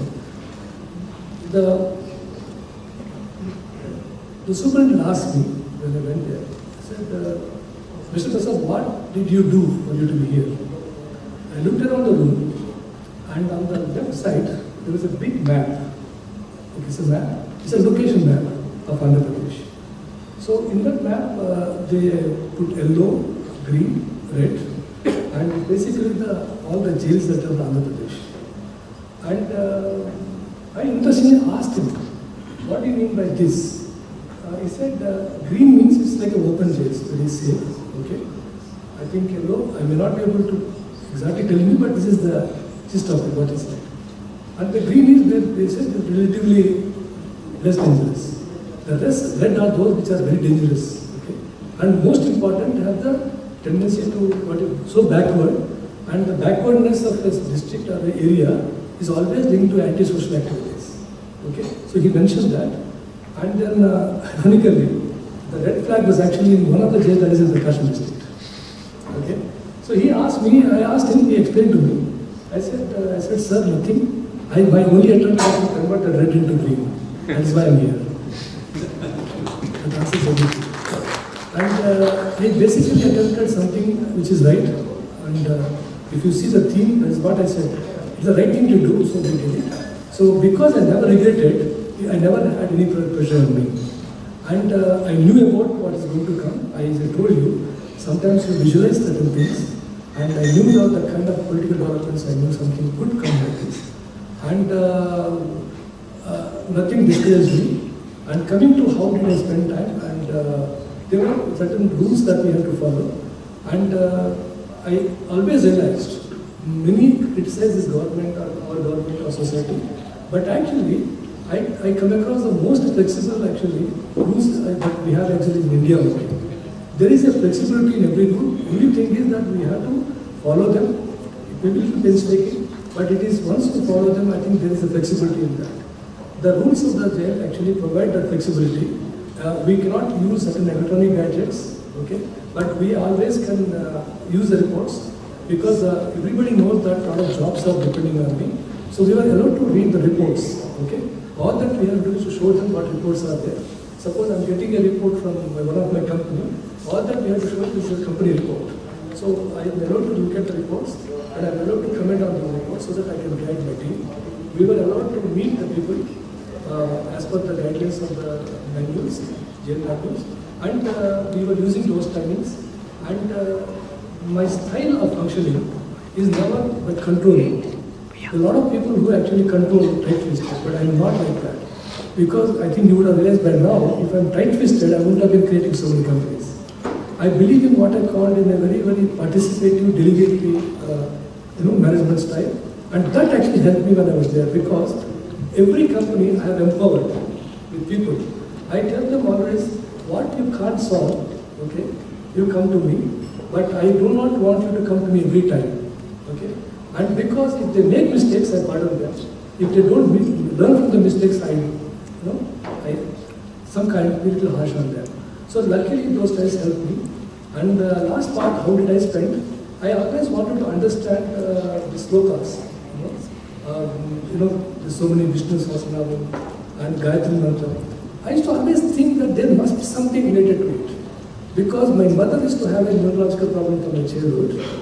And whenever I just take out something and read a sloka, she's really peaceful.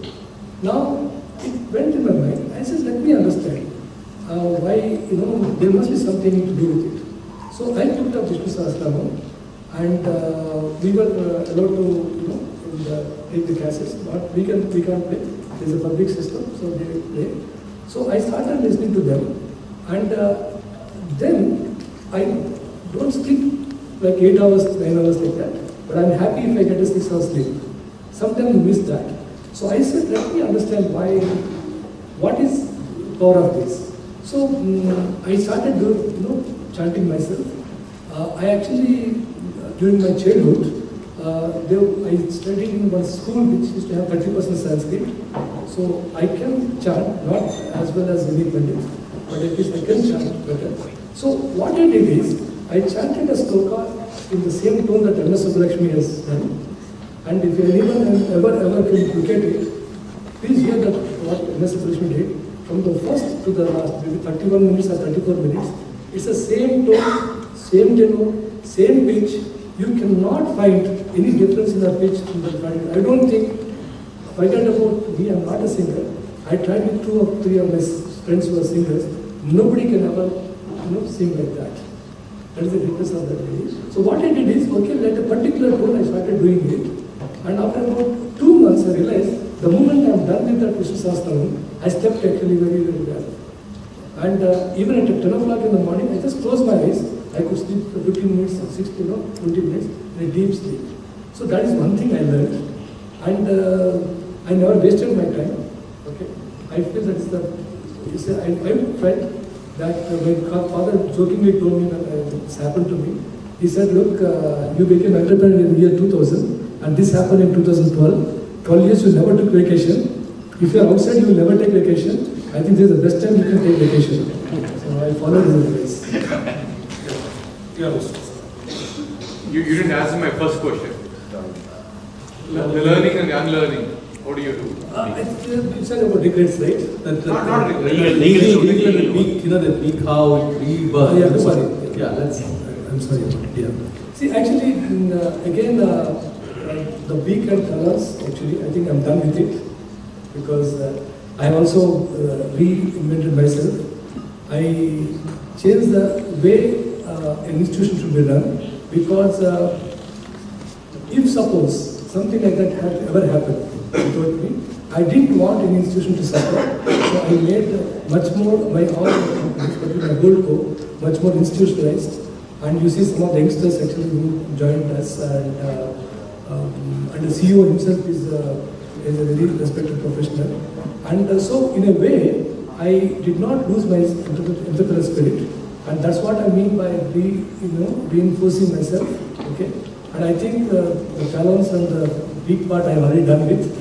I think when the process of actually reinforcing my feathers now. Yeah, thank you. Yeah, good evening, Mr. Sir. So I would like to ask you a question. We are also finding entrepreneurs. So do you need political patronage to get into the bigger league? And like you mentioned now, YSR death changed the whole game plan for you. So why was your project so politically sensitive? It could not withstand his death. Just if you can elaborate on that. And do we need to get into a bigger league, political patronage? I must caution myself first and caution you that since it's very subjudiciary, I shouldn't be answering many questions in that front. You will appreciate that I've been very honest in answering whatever you have been asked. And this question I would like to pass because, as I told you, a case is subjudiciary. I think we should pass this. Having said that, I can tell you, in any emerging economy, okay, any emerging business, the rules are also emerging. And when the rules are emerging, there will always be some kind of gaps in the rules. Okay? And the interpretation of those rules can change from people to people, from government to government, and a decision to decision, and somebody can get caught in that. But we did not take any patronage. I just mentioned to you that when somebody died, the state got divided. So it's something which we could not even put as a risk, I'm saying. I request you to please move. I think this is a very, since it's a very subjudiciary, I think we should move on to other set of questions. Hello, sir. Thank you. Sir, in 2006, when you sold this company to Mylan, I still remember seeing your cover page with your Marti 800 in Business World. It came in 2006. I had kept that because I read a lot of books, so it was an inspiration for me. And I started meeting you along with film star Nagarjuna in Annapurna Studios from doing it. I met you 3-4 times. So once this news came, like a common outsider, so I had saved this Business World to any inspirational story. Like an outsider, I sort of saw this Business World, and I didn't get motivated by this Business World because I was influenced by what the media is saying, what is saying. So from a mind where you were a hero to a place where you are no longer a hero. Why I'm saying this is that all your near and dear and friends in the corporate world and who were close to you would have gone through this change in the mindset of someone great to someone not so great or someone who has done something wrong. How you dealt with the so-called rejections with people who are close to you or people, friends from the corporate world? That's just a question to you. See, first of all, I never feel myself to be great. Honestly, I feel that I'm like one among you, okay, like a professional. I became an accidentally entrepreneur, okay, and everything worked for me. I'm blessed with a new set of, a set of advisors. Every young man that has come to my company performed. Every decision we took has come good. So I think I feel. I was answering to the other gentlemen, it's a combination of so many factors, okay? And so I never put myself in that pedestal as greatness.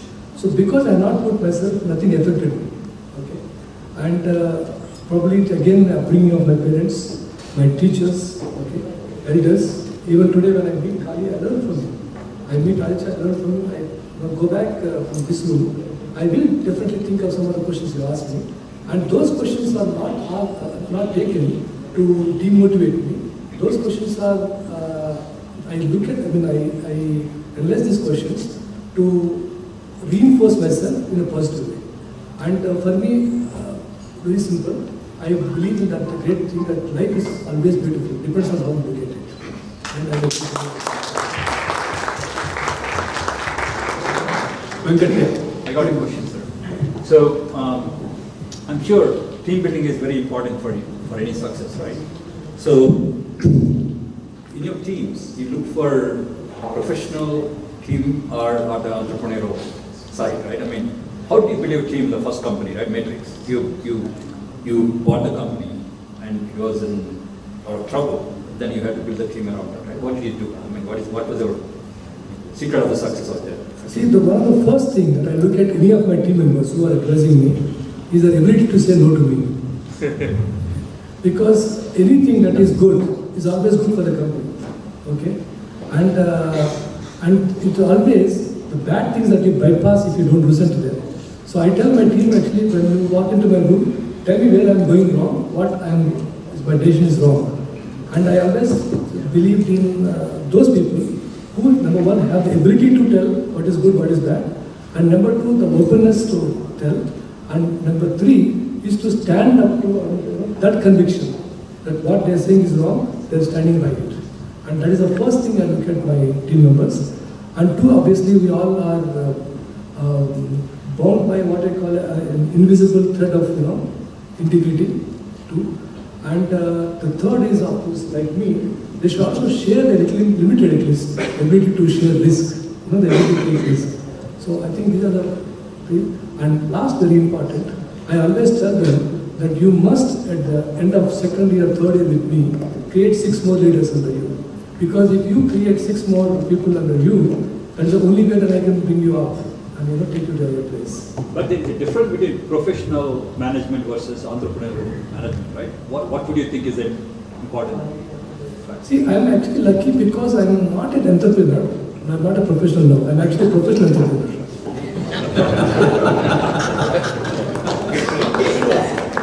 Any other questions? Yeah. Suresh, yeah. Sir, it was wonderful listening to you today. Very inspiring. One question I wanted to ask you more on the tactical side. For example, when you were talking about how you took TiE from 7th position to 1st position. Can you share some of the things you actually did on the ground to make it move inch towards the 1st position? I'm very curious on what all things you can share that. The first thing we did is actually when, it's a very fundamental thing. We felt that, at least in our TV, okay, it is just not that the male people should come and watch. We wanted to create an experience where the entire family will come together. Which means that we will probably produce content, okay, which is watchable by every member of the family, okay. We didn't want to go into what I call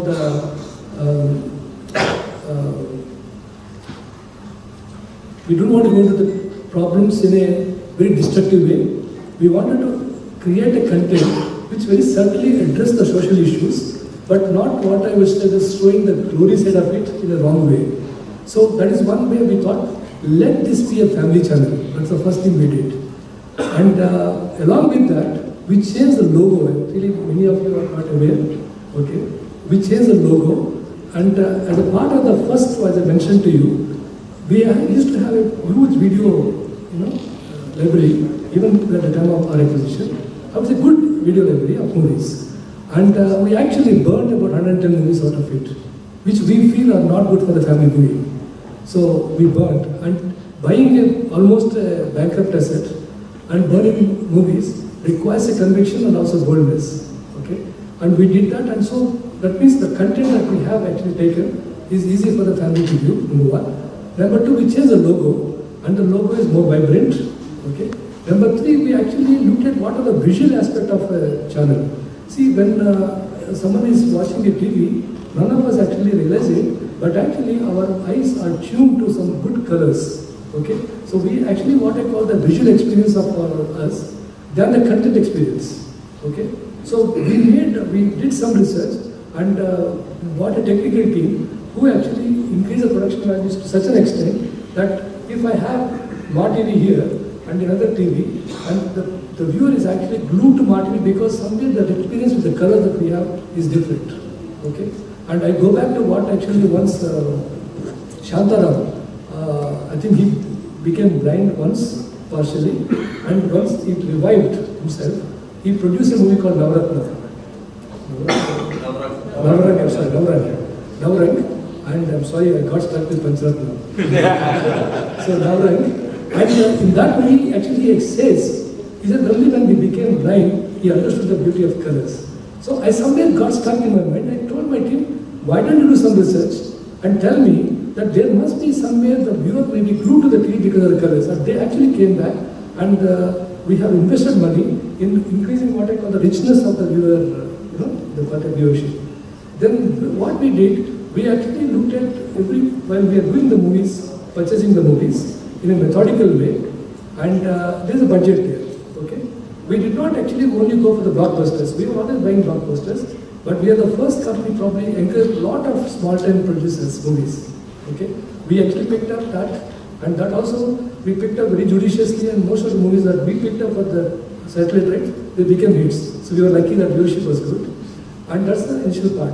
The second part, when we are creating a content, okay, we were trying to look at the local, producers. They were not able to give a content, so we went and we are the first one actually to dub the Hindi serials into Telugu, and that actually really gave us an edge.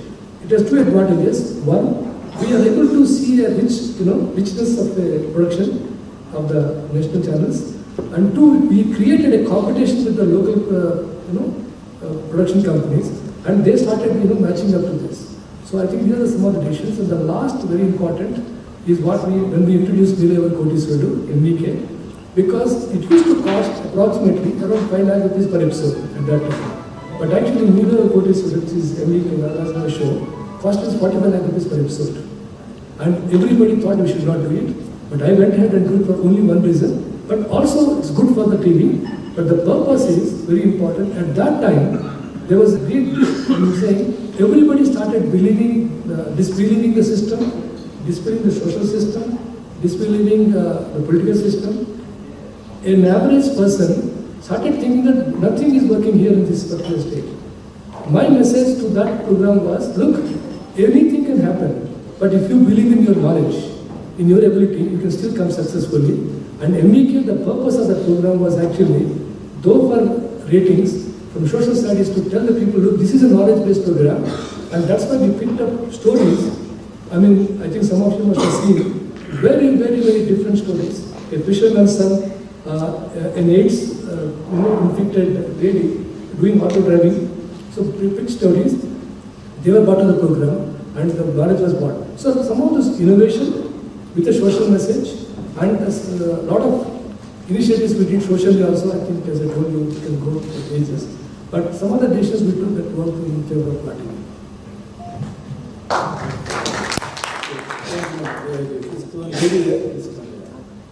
I have a couple of questions. My name is Shanti sir. Thank you very much for being here.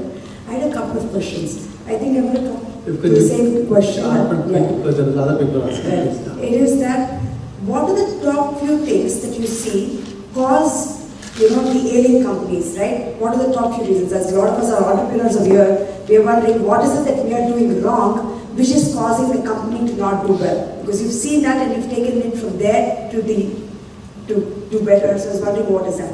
And the second question is, team is one of the hardest thing to build right now, and you said that was one of your biggest strengths. So how is it that you are able to manage to do that, right? How is it that you're incentivizing them and keeping that team with you and stick with you through times is what I would like to know. In terms of the sickness, I think from a sector to sector, the reasons are different. Okay? But generally what I see is that the disconnect between the management, when I say management, in this case I'm talking about the ownership, and the professionals. Okay? The principle that we follow, to answer the question, is that we always said that anyone in this company are going to be promoted or going to be progressing in the company based on their ability but not based on the equity in the company. Okay? What it means is that if my daughter has to join, she has to go and join in a job that is befitting her qualification, and it happened. So, but there's a belief in the people in the company that this is a company where the abilities are recognized. And I found that most of the companies when we went in, there's a disconnect between the philosophy the owners want to follow and the execution of the employees. There's always a disconnect, number one. Number two, I've always found that the decisions were not timely. Sometimes decisions are delayed, and again, a firm belief of experience is that good or bad, sometimes ugly, a decision has to be made, and a timely decision can actually solve many problems, and also, in fact, will stop creating further problems than actually not taking any decisions. So true. And third is that very, very short-sighted, business objective. All the companies that we looked at, we first institute what we call a strategic business planning, because every business has a cycle. Okay, maybe a sports company, I may not see beyond 2 years. But in an IT company, maybe I will see not beyond 3 years. But in a pharma company, we must have a 7 years plan. Because sometimes the product that is going expiring patently after 6 years, we may have to be prepared now. So, but always there has to be a strategic business planning, and we believe in that. At the SDP level, we were engaging. At the execution, it is the people. So when there is an acceptance of a professional and the connected to this SDP, it will actually succeed. I think these are some of the mismatches we found. And the second question you asked me is about people. How do you incentivize and keep the people with you? You must give me credit that I'm charming enough to attract people.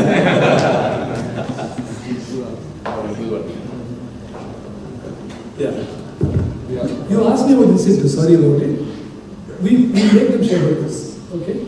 Everyone in the company that we invested, as I mentioned to you, and people are with us, they always get incentivized, not only during the stay, but even when there's an exit.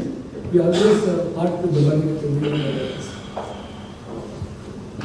Yeah, Mr. Prasad, thank you very much for a very illuminating lecture that we got to do. I think it was Peter Drucker who once said that culture eats strategy for breakfast. Sorry, come again? Culture eats strategy for breakfast. Okay.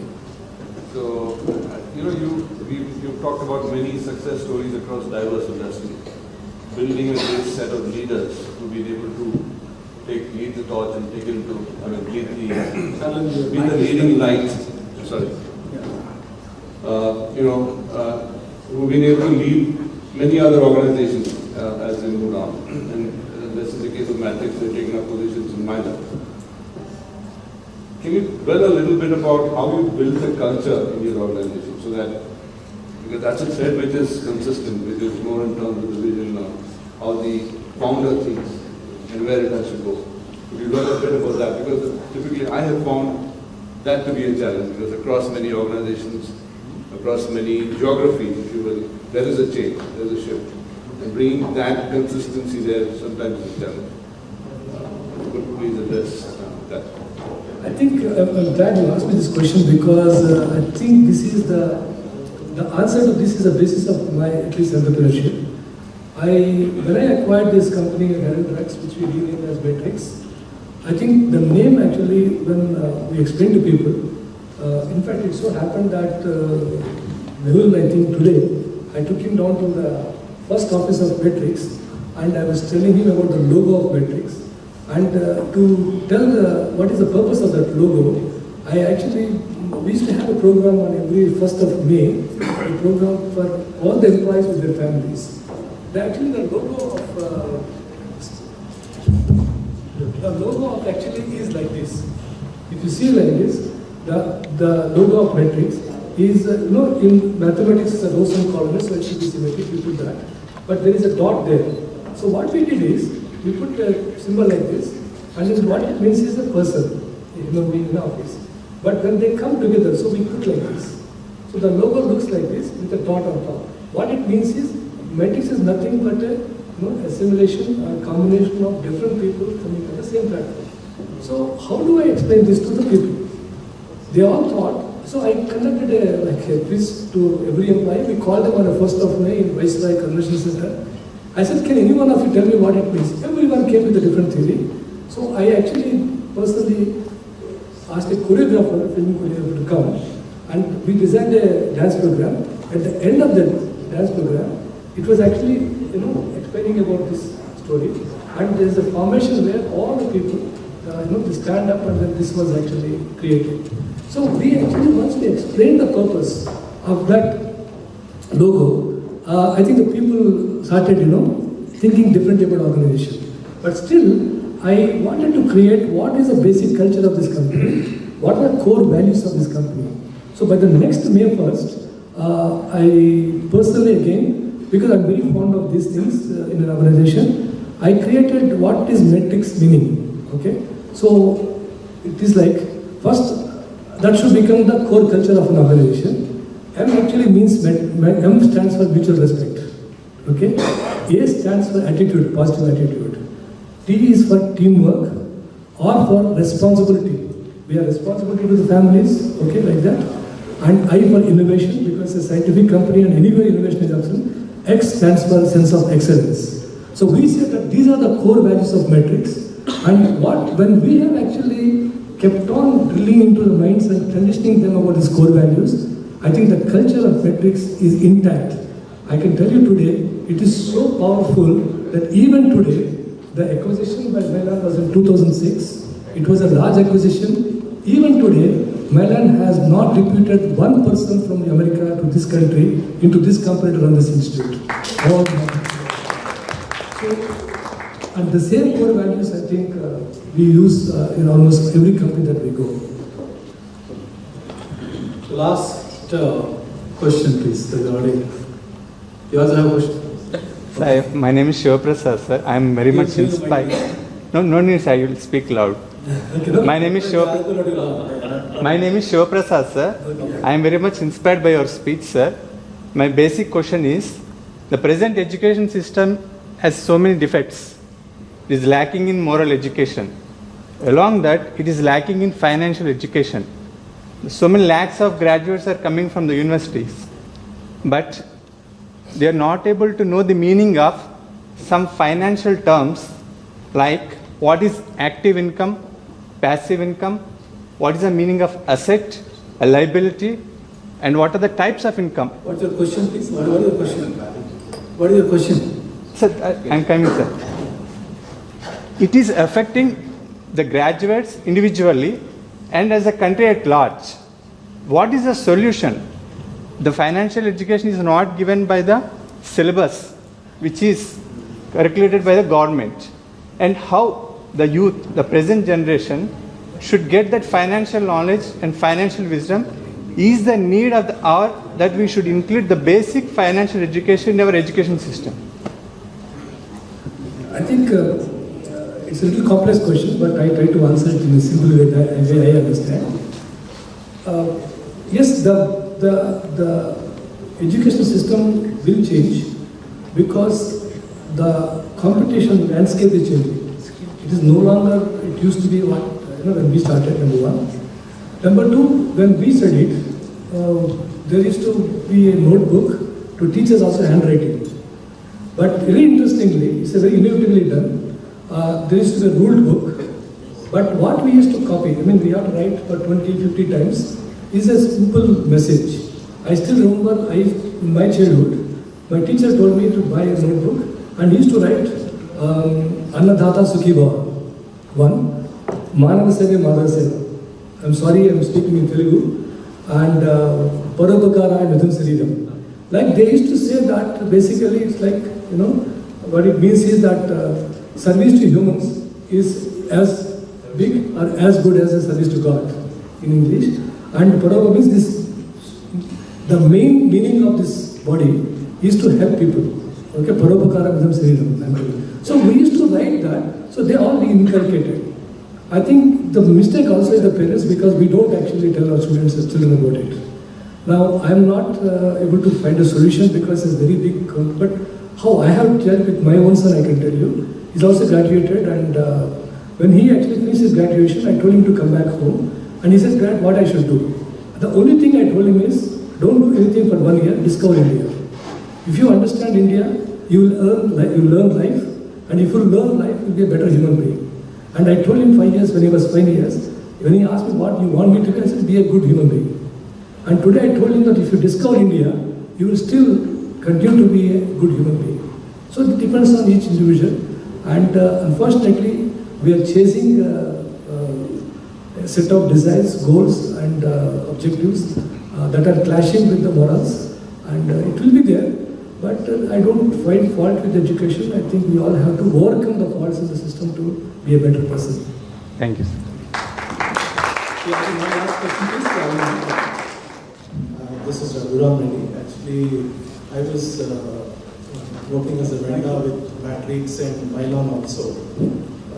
Basically, my question is, what actually matrix was performing well and it was doing good.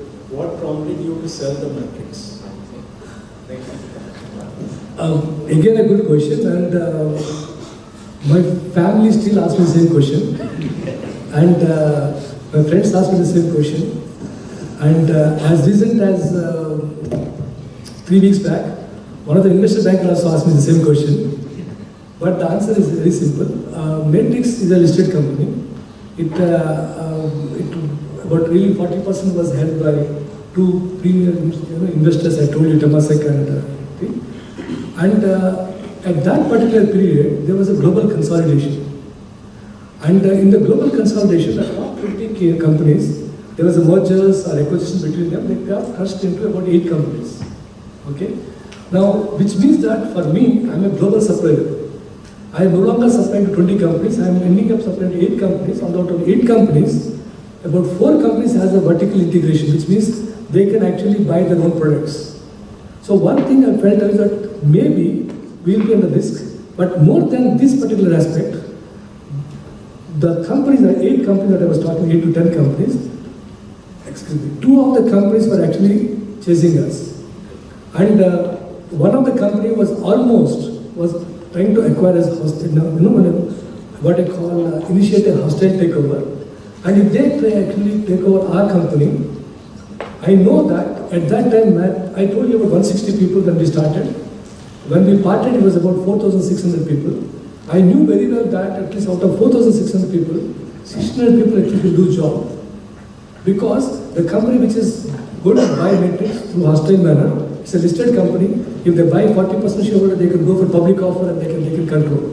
So if they discontinue some of the production facilities because they have to protect their facilities, we will lose jobs. And I mentioned to you, I would never like to be part of any decisions, okay, that either buying or selling to lose or decrease jobs. So I thought about it, and I felt at least I became a businessman accidentally by protecting 160 people. And I never wanted in my lifetime that whenever I'm in a company, they should not lose jobs. Okay? So in a proactive way, I went to a company in America, okay, who need us, and not only they protect the longevity of these 4,600 people, but also because of their need and because of the efficiency matrix is bringing, actually the jobs can go up. If anyone go back to the press conference I had at that time, the same question was asked. And I told them, look, not only 4,600 people, if everything goes well, I am sure that about 10,000 jobs will be created. I am happy to tell you today, Mylan must be actually employing nearly 17,000 people in this country.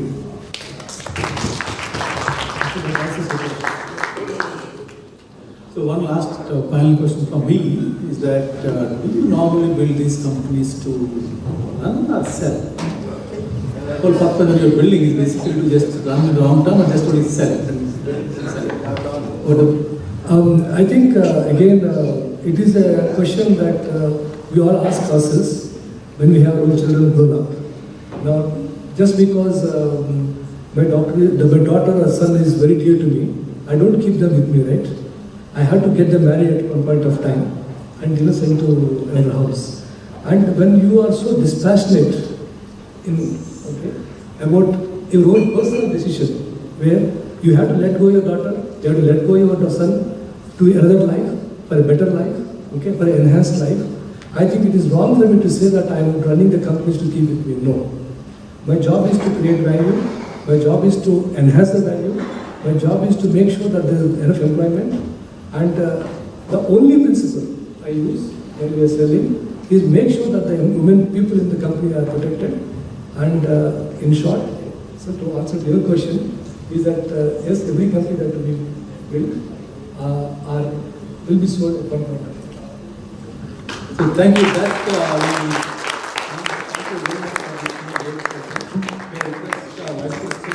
to comment proposal. Thanks to Mr. Prasad.